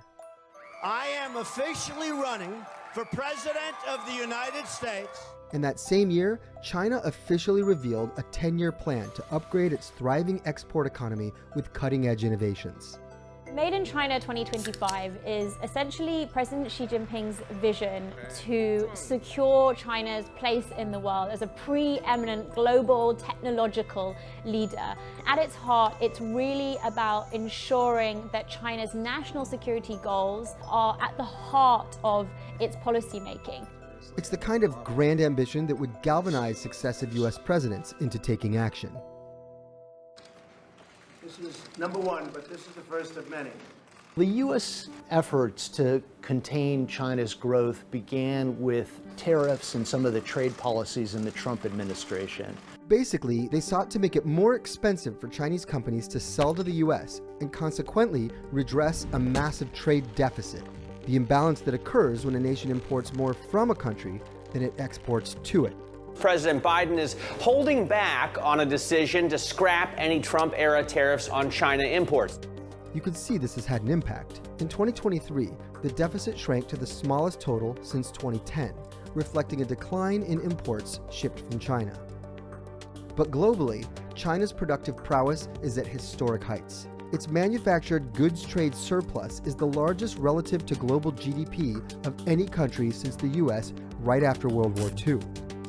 Trump also introduced policies to control high-tech exports from US manufacturers, as well as those of some allied economies, which were tightened by the Biden administration. So that essentially makes it impossible or much harder to transfer US goods or US technologies into China. The US government stopped Huawei from being able to sell much of its telecom equipment into the United States, and then it went even a step further. It went to many of its allies around the world and tried to persuade them also to not let Huawei sell its equipment into their countries. That caused all sorts of problems for them. In 2022, they constrained China's ability to get the most advanced semiconductors out there, including AI chips that would be used to train models like ChatGPT.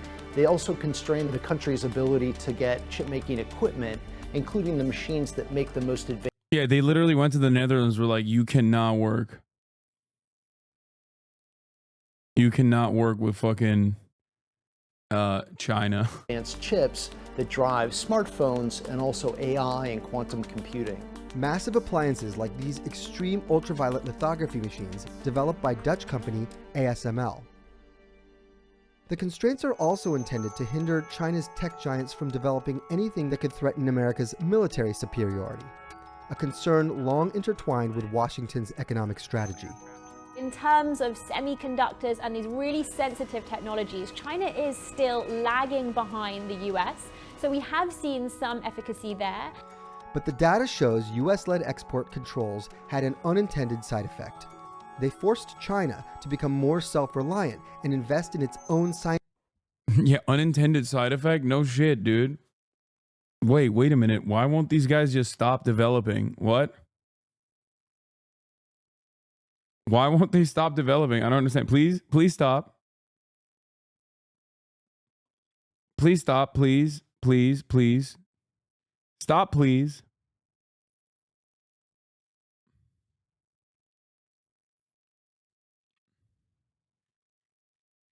Excuse me. It would be nice if you stopped developing, please. Self-reliance, the best policy against American imperialism. That's right, baby. That's right. You know what I'm saying? Self-reliance is the best fucking policy. That's right. That's why Jusha will thrive one day, okay?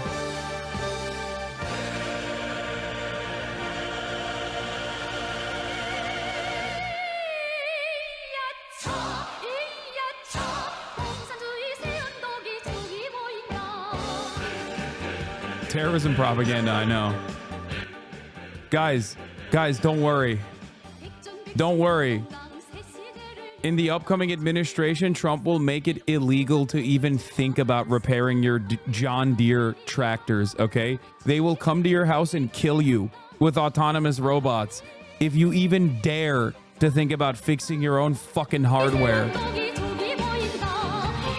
That right there is true liberation, everyone. That right there is innovation, okay?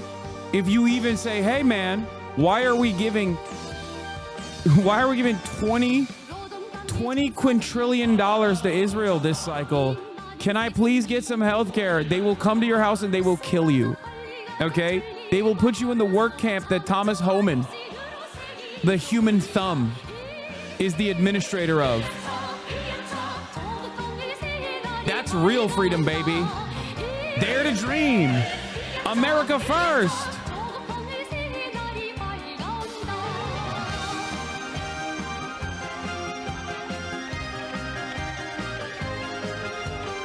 We will make sure that you all say you love Israel and that they can do whatever they want and you love America and that we should bomb Mexico. It will be illegal to not say these things.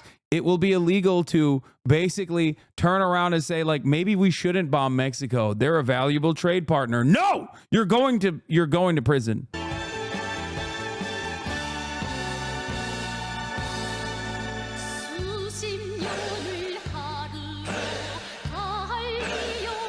Hey, hey.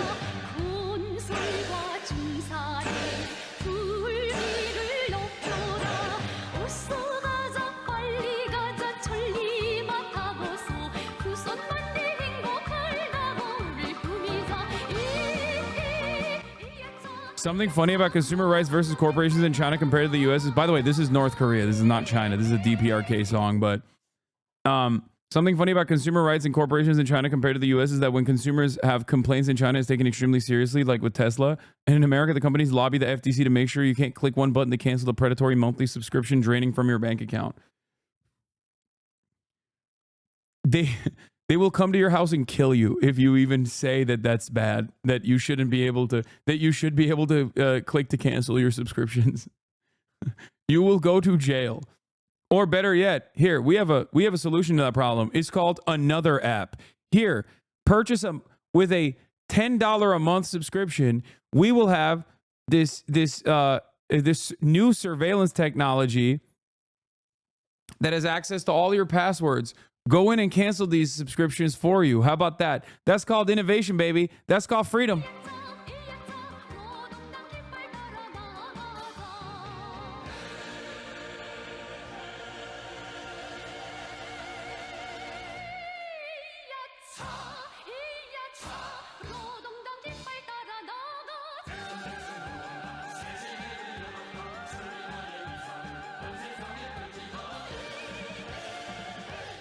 With a $500 per year subscription, you can give us your information and we will remove the virus we put on your computer.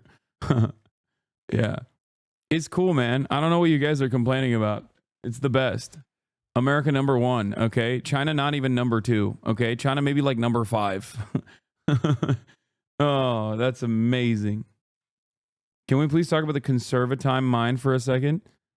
What? This kid disappeared off the face of the planet after shooting Donald Trump? That's what happens when people die.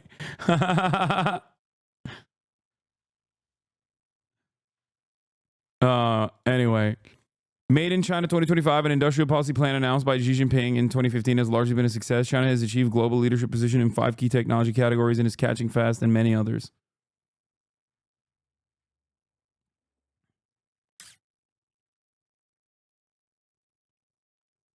It's also really annoying because it's like while they're doing that shit, okay, we're doing this shit, okay? They're doing that shit over there. This is what we're fucking predisposed with. We'll do it. We'll do it for them. But you can stay. You can not help, but don't impede us and do not knowingly harbor and conceal an illegal alien from ICE, because that is a felony.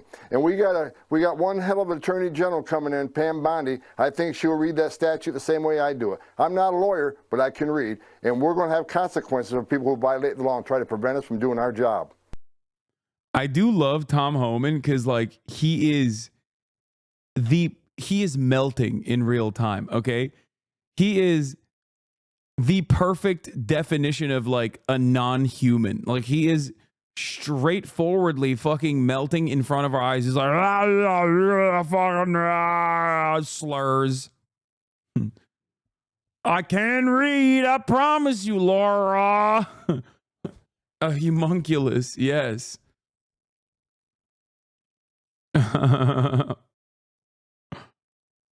It's amazing.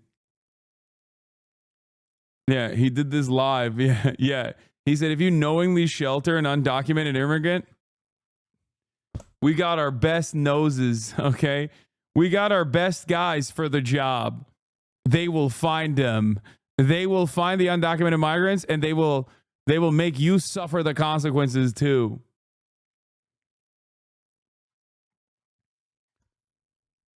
Yeah, we'll sniff them out.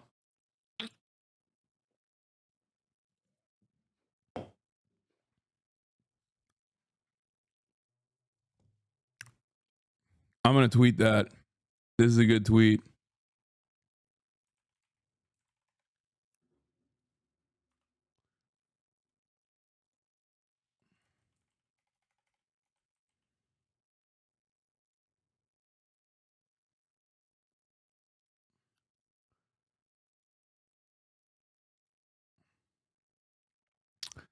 Let me tweet. Do people get the reference? What, from an incredibly famous movie? I think people will understand the reference.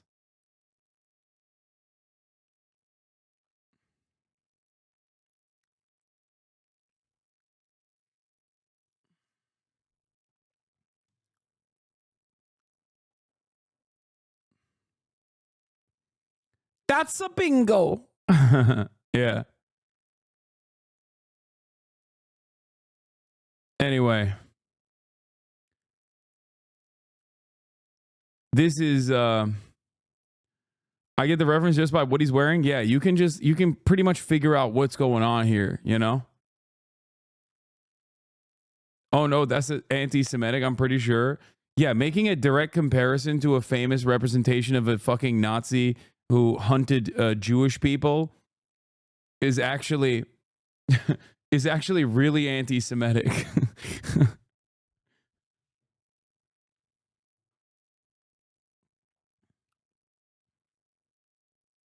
Yeah, it's only after the 6 millionth migrant that is killed in one of the concentration work camps because the American government decided it's actually infinitely cheaper to just start melting the undocumented migrants that are not completely enslaved at gunpoint.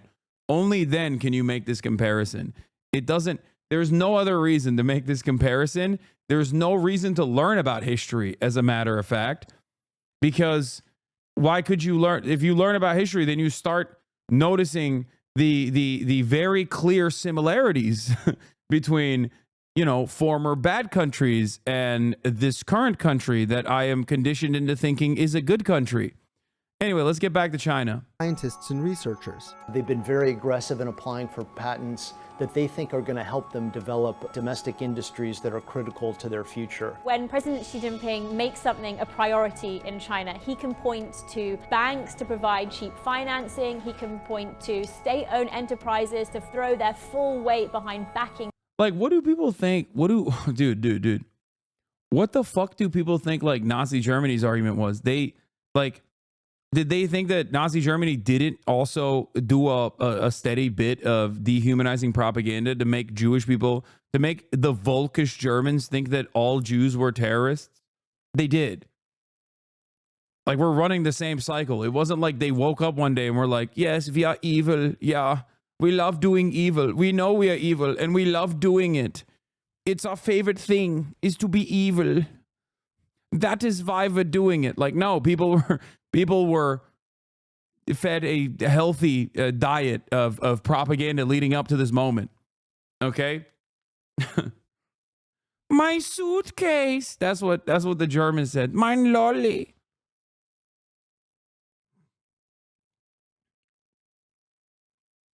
Which is why whenever I show like translated Hitler speeches is like identical to like current American and current Israeli speeches from key figures in both of these governments. You know? That certain sector or industry. For instance, backers of companies like Shanghai Microelectronics Equipment considered China's best bet for competing with ASML's advanced lithography machines. At this point, I think everybody believes that they're many years away from being able to match ASML at the pinnacle of the industry, but they're pouring billions and billions of dollars into this effort, and they're very determined to be able to close the gap as much as they possibly can.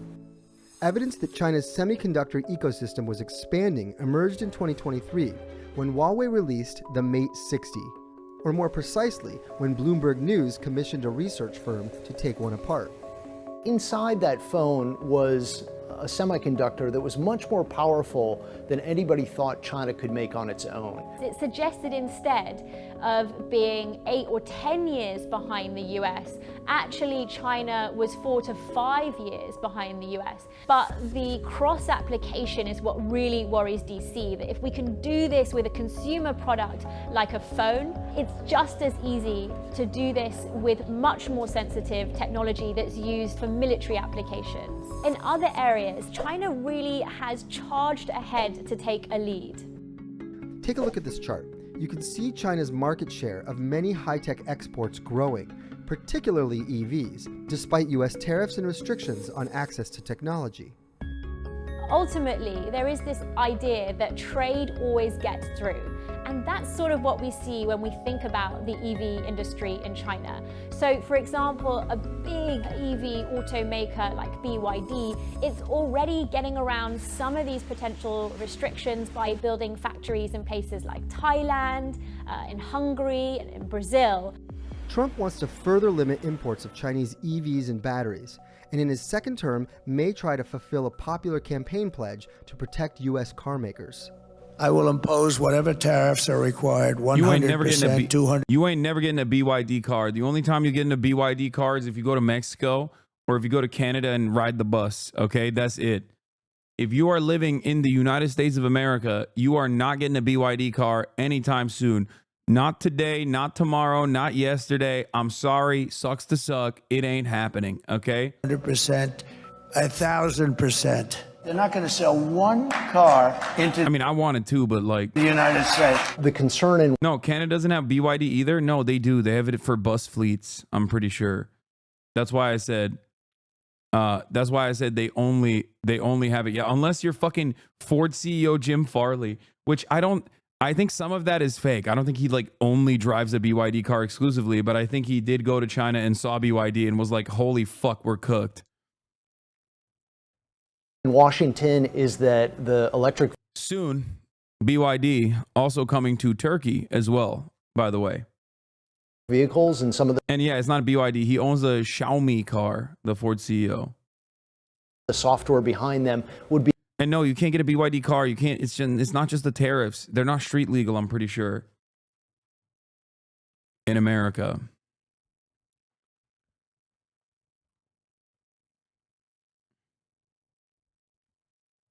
You can buy them in Mexico, though. Be able to collect personal information and perhaps share it with the Chinese government, or at least with the companies that are involved in making those vehicles. It's the kind of rhetoric Beijing has vehemently rejected. China will continue to firmly safeguard legitimate rights and interests of its enterprises. And we resolutely support the Chinese companies in maintaining their rights in accordance with the law. So, have two U.S. administrations hindered China in ways Trump initially intended? It doesn't appear so. The vast majority of Made in China 2025 targets that Bloomberg tracks actually have been achieved or are on track to be achieved. Tariffs have helped cut America's trade deficit with its rival. But, as we saw earlier, they haven't prevented China from boosting exports elsewhere. And while the U.S. may have slowed Beijing's progress in some areas, like advanced chip making, overall, Xi Jinping's industrial policies are successfully advancing China's tech. I don't understand. When I look at like economy broadcasters, they have a very different take on what's going on in China and the Chinese economy than all of my favorite YouTube channels that keep telling me that China is on the verge of collapse yesterday.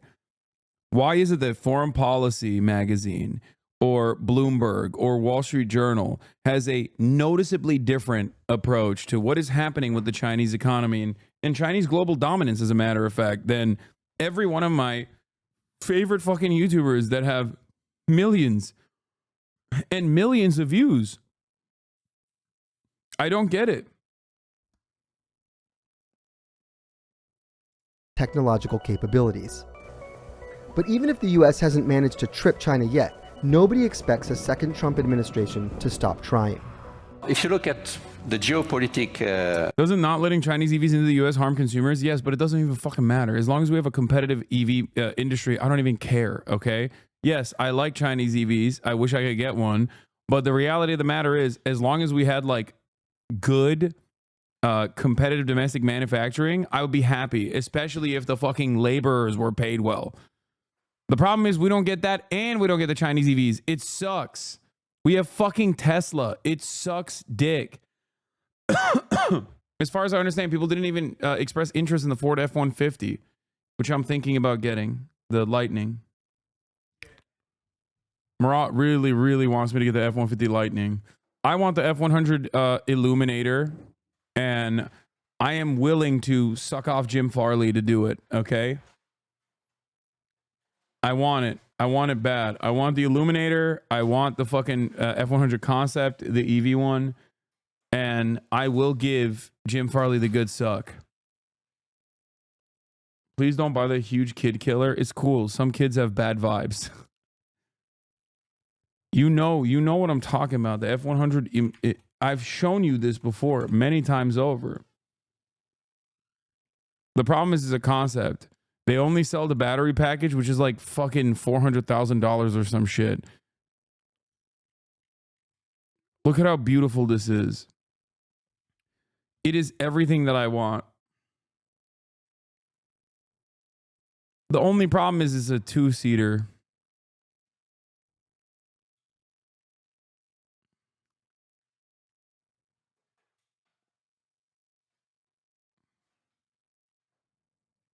Sorry, a three-seater.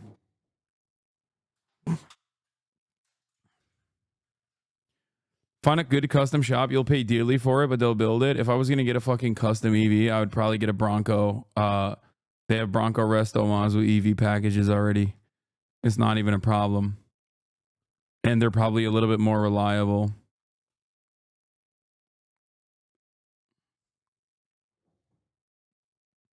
What? Respectfully, that's one of the ugliest vehicles I've ever seen.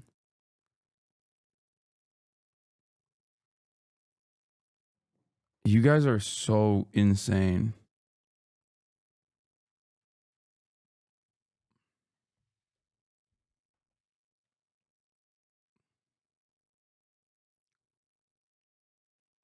Have you... They're saying... Okay, chat is conflicted on this. Okay, look at this. Enjoying a rainy day with an inflatable blow-up bed in your car. I will say that the Chinese EVs and Chinese cars in general do have a lot of bloat. Like, I don't really give a fuck about a lot of the amenities. They max out some of the craziest shit. In a random forest or someone's garden by the look of it. Oh, it's nice though. Open all sunshades. 2 of them? Take my money. No, I'm not doing car content. So you can take the headrest off. Well, I think a lot of cars can do that. Oh, hold up. Oh, well, this just got a little bit saucy. What are we doing that for then? That looks like a very convenient angle. A little T. Oh, haha. What are we laughing at? I'm just... So that inflatable bed, does that come with the car? And then you can blind all the window. Oh my God, I'd have the best nap of my life. Little bit of Netflix on if you've got a screen in the car. Oh, I can see one. Tesla, eat your heart out. I'd love a Tesla, I'll be honest. Open the rear entertainment for... There's another screen. Take my money. And what they watch anime. Imagine the back shots. Jesus Christ. Well, but you know what? This is... If I'm gonna leave this world, I wouldn't mind it being in this position with a dog. Yeah, I know. It's stupid. I'm not like a... I'm not crazy for all the extra shit that the Chinese cars have. Landscape, I think it's clear that the United States will continue to apply pressure on their ally for more restriction. How this sequel to Trump's first confrontation with China will play out is yet to be written. But if you listen to Trump, it's clear that keeping America on top is his ultimate goal. We can do things that nobody else can do. China doesn't have what we have. Nobody has what we have. Yeah. No, definitely. Definitely.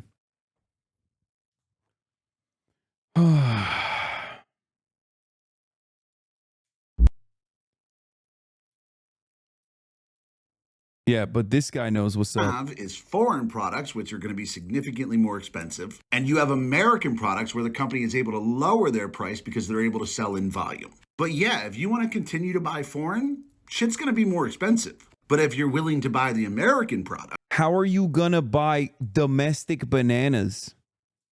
How are you going to buy domestic coffee? What are you going to do when there's not enough like lumber? Okay. What do you do then?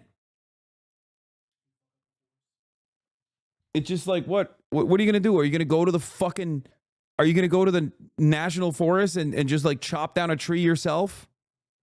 The fuck are you going to do? I know. Murat says you actually can do that. I know. We're planning on doing that, by the way, chat.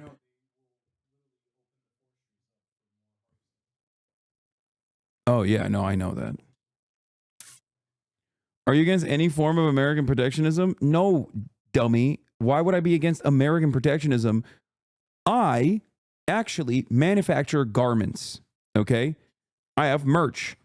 It's from ideology.shop. You can go and purchase it if you want. The price points are incredibly fucking reasonable, especially when you consider the fact that they are domestically produced in the United fucking States of America with domestic union labor shops. Do you understand me? Trump's tariffs will probably end up harming that as well because the raw materials necessary for the garments itself probably still come from foreign nations, but it doesn't matter. Ultimately, I already live by those principles. You, on the other hand, will suffer. Do you understand? Do you see what I'm saying? Do you get it?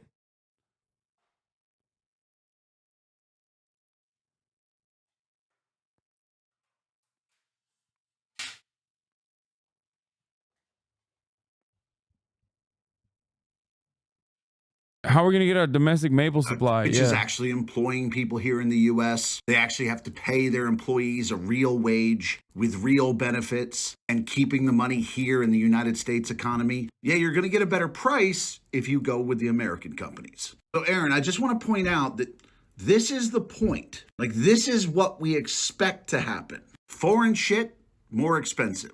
American made, lower priced. And yes, Aaron, this is what we voted for.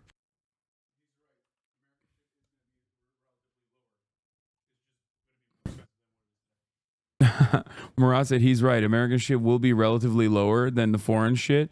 It's just going to be more expensive than what it is today. The Porsche copycat for 41K. Behind me is a Xiaomi SU7, and this is one of the most impressive vehicles from China. I fucking hate this guy. He always gets to drive the sickest Chinese cars.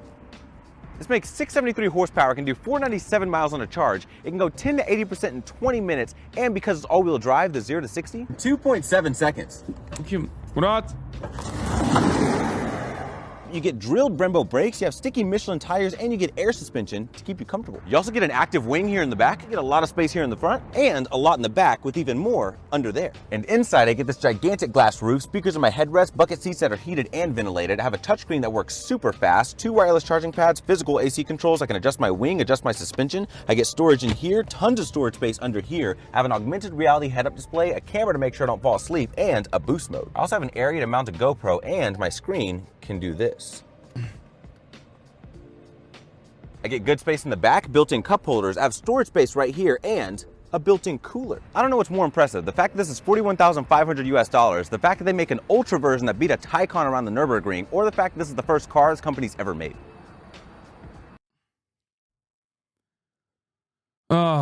Anyway, I still prefer old school looking cars with EV swaps, to be fair, to the new annoying looking cars like this, but people about to learn the nature of the global economy. Motherfuckers about to get educated. Them anarchists going to do them community gardens. Them anarchists going to expand the community banana trade. Yeah. No, it's going to be real funny when like all these fucking hogs want to get like, I don't know, domestically manufactured substitutes for goods that they normally got. And they have to go to like some fucking crust punk's backyard garden that he fertilized with his own shit. Okay. It's going to be awesome. It's like, yeah, man, this is ethical fair trade banana that I grew in my own garden. I've been fertilizing it with my own fecal matter. Anyway. Yeah, the best part about this is, like I've said, the inherent hypocrisy in the fucking tariff situation is that it straightforwardly destroys so many key Trump industries.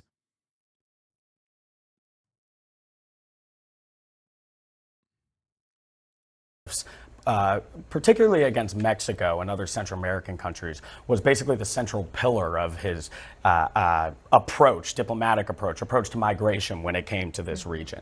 So yes, while those economic concerns are true, the president-elect he does gravitate towards immigration and migration as his primary issue. This is one of his basically go-to steps when it comes to his approach for these nations. The other thing that's not being talked about as much is sort of Mexico's response to this as well.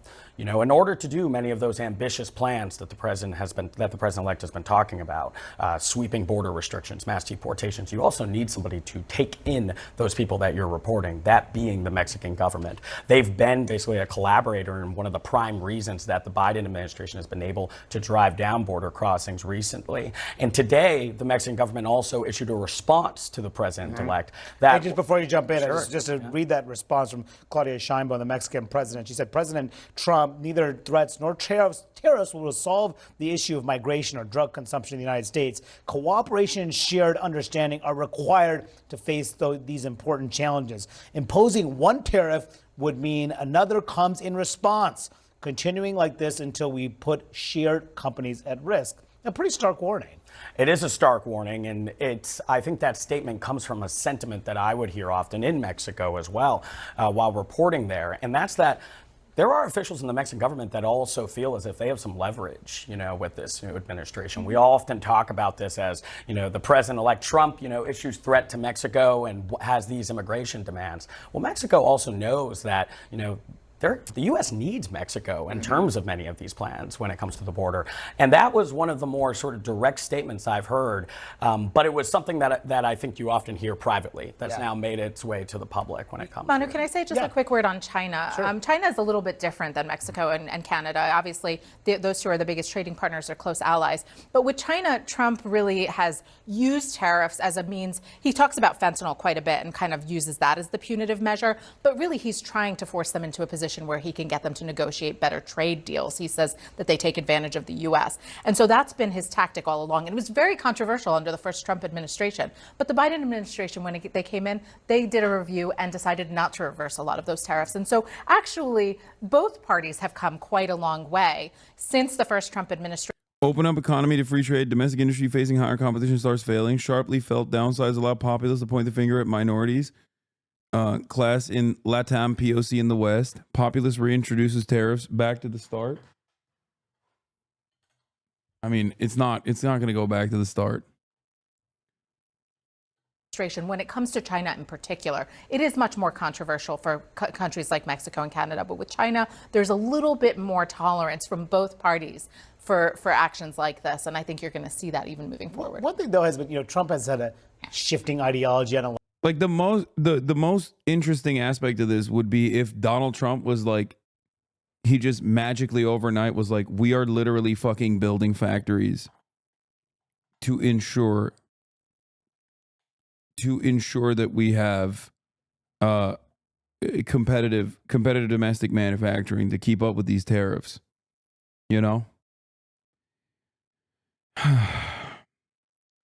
Except who's going to fucking work the factories? They're not going to pay enough.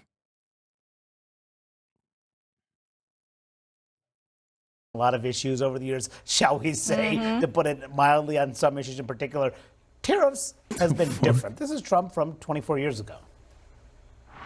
There are a lot of things I'd do if I were elected, but one thing I do definitely is stop other countries from ripping off the United States. They are ripping us like we've never been ripped before. If you look at Japan, if you look at China, where we lose $100 billion a year with China, and they do nothing to help us with potentially our biggest problem of all, and that's going to be North Korea. So I would start right at that point. And at the time, Trump was actually flirting with the presidential run, possibly alongside Minnesota Governor Jesse Ventura on the Reform Party ticket. A lot has changed, but not Trump on tariffs. Well, you have to think, too, he probably is a businessman and in getting merchandise from China has. He said North Korea's our biggest enemy, dude. That's so funny. Some experience with it. He was actually kind of hot back then. Shut up. Shut up. You are delusional, okay? Get the fuck out of here. Clearly felt like he wasn't getting the deal that he deserved. And this is one of those areas where he does feel like he, has a clear through line. I mean, that's very rarely do you see Trump 20 years ago kind of saying the exact same thing as he is saying today. Exactly. And he said it obviously on the campaign trail. But I want to actually turn right now to CNN's Matt Egan, who has some new reporting on how the Trump administration we'll see, pick and choose which companies pay for tariffs. Experts worry it's a process that opens up the door to potentially corrupt decision making. So, Matt, what are you learning? Well, Manu, there is a system in place for U.S. companies trying to avoid paying tariffs, especially on China. But businesses and researchers tell CNN that that system is broken. So we're talking about tariff exclusions. And U.S. companies can apply for what amounts to a hall pass to avoid paying those tariffs on China if they can show that it would cause severe economic harm to them or that they can't get the products elsewhere. Now, during the first Trump administration, these exclusions were very hard to get. Between 2018 and 2020, only about 1 in 7 companies that applied with the U.S. Trade Representative were able to get these exclusions. And lawmakers and companies, they feared that the USTR was able to kind of pick winners and losers by deciding who got these exclusions and who didn't. And business owners fear. What is it? Isn't there like a study on this straight up from the Trump era where they looked at who was more likely to get exemptions for their tariffs, for the Chinese tariffs, like out of all the who will get the exemptions, I wonder, for people, for everyone doing trade with China. I mean, Trump would never win never curry favor with his loyalists. I mean, that's not. Feared that there was a lack of transparency with this process that opened it up to potentially allowing officials to play political favoritism. And there is some academic research that supports that. Some peer-reviewed research finds that firms whose executives backed Republicans, they were able to get exclusions 1 in 5 amount of times, 1 in 5 chance. What? But compare that to firms whose executives backed Democrats, just a 1 in 10 chance. And what? What? Guys, stop. This is shocking to me. I thought he was an earnest guy who was trying to do MAGA communism. What? And to be clear, getting this tariff exclusion was... Guys, I'm just finding out about this Trump guy, and it feels... Now, I don't want to get crazy, but it feels like he might be not the most honest broker. Okay? I'm starting to feel like he's maybe a little dishonest, maybe a little corrupt. It was a very big deal. Manu, for some firms, this was a do or die situation.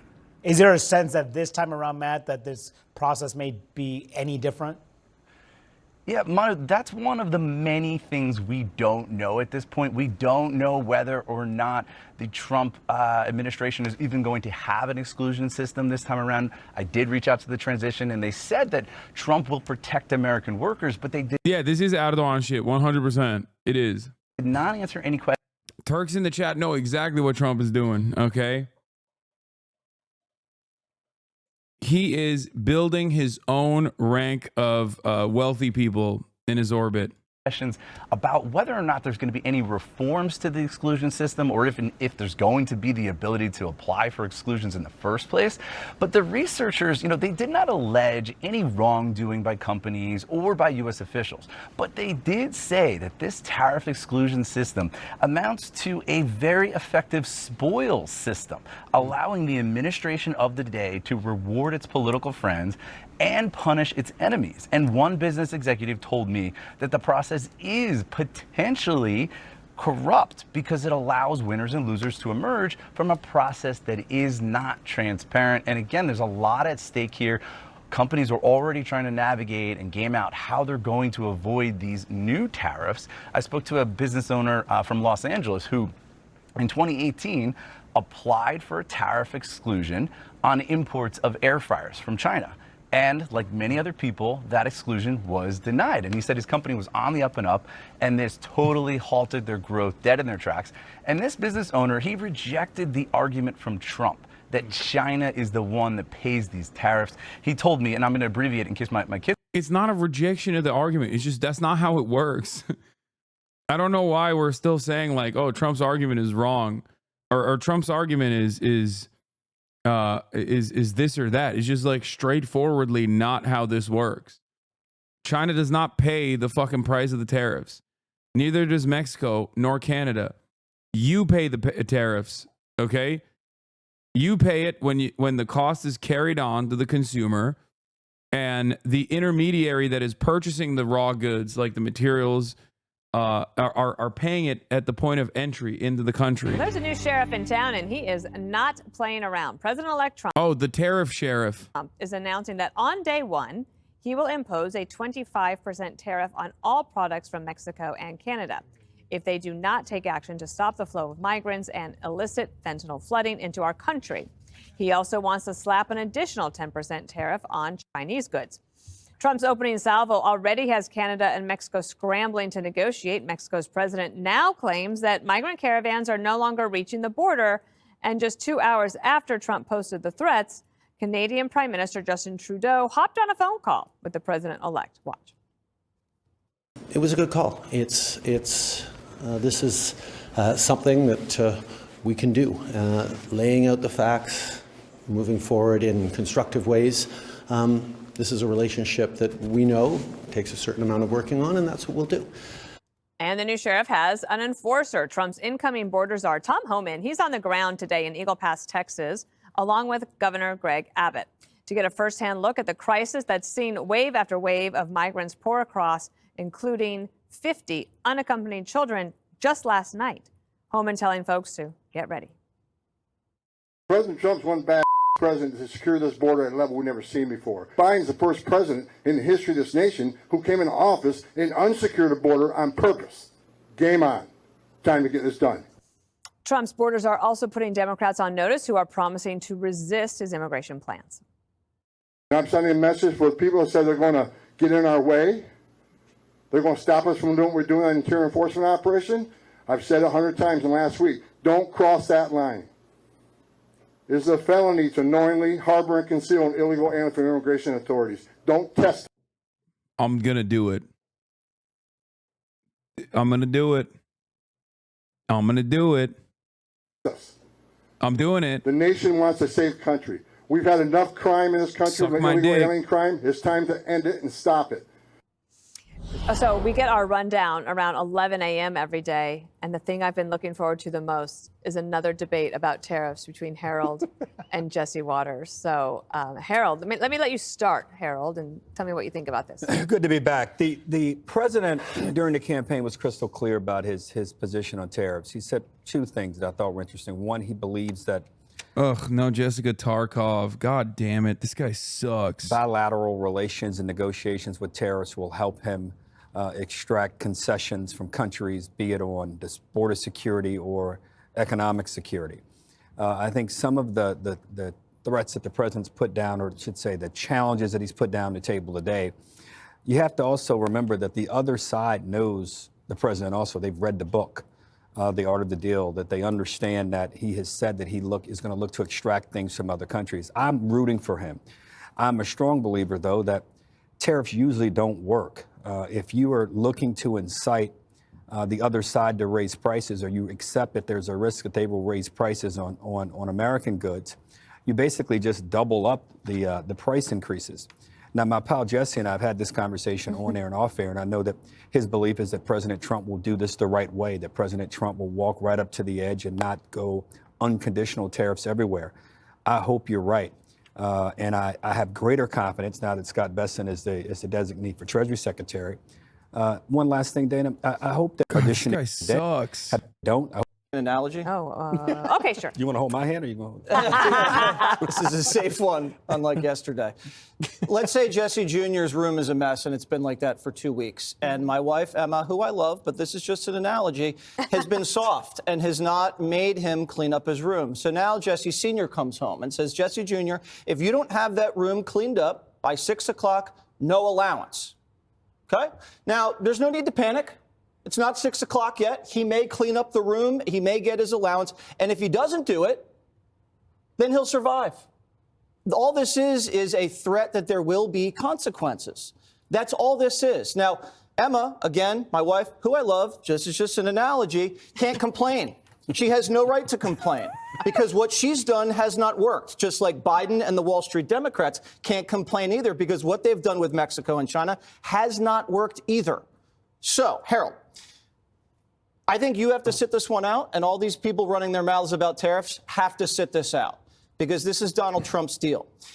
If you have a guy who had 4 years with no inflation and tariffs, how can you say now tariffs are going to drive up inflation? You can't. What he's doing now also, as a reminder, we're about to renegotiate USMCA, and he's going in day one with a very strong negotiation position now.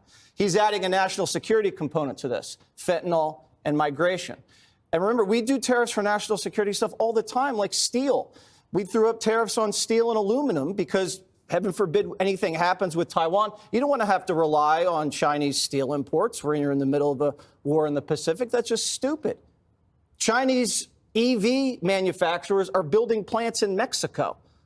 Do you think Trump's going to tolerate that? They're going to sneak around import duties and try to ship cheap EVs and flood the U.S. market? Hell no. So this happens all of the time. I'm not worried about it. And if I hear one more word out of you, Harold, we're never speaking again. Tariff. Judge, let me turn that over to you. I was like, there's 20 different questions I could ask you, but let me just turn it over to see what you want to talk about. Well, I appreciate that. I think the first thing I want to talk about is the fact that this isn't Hollywood. And I love you, Harold. You know that. God better get out that Tom Cruise jacket and put a suit on. Tom Homan is not. They're not even. I feel like they're not even covering the impact of the tariffs as much, but they're just like flexing on Tom Homan being muscular in his border policies, because even these fucking dildos understand what is going on here, I think.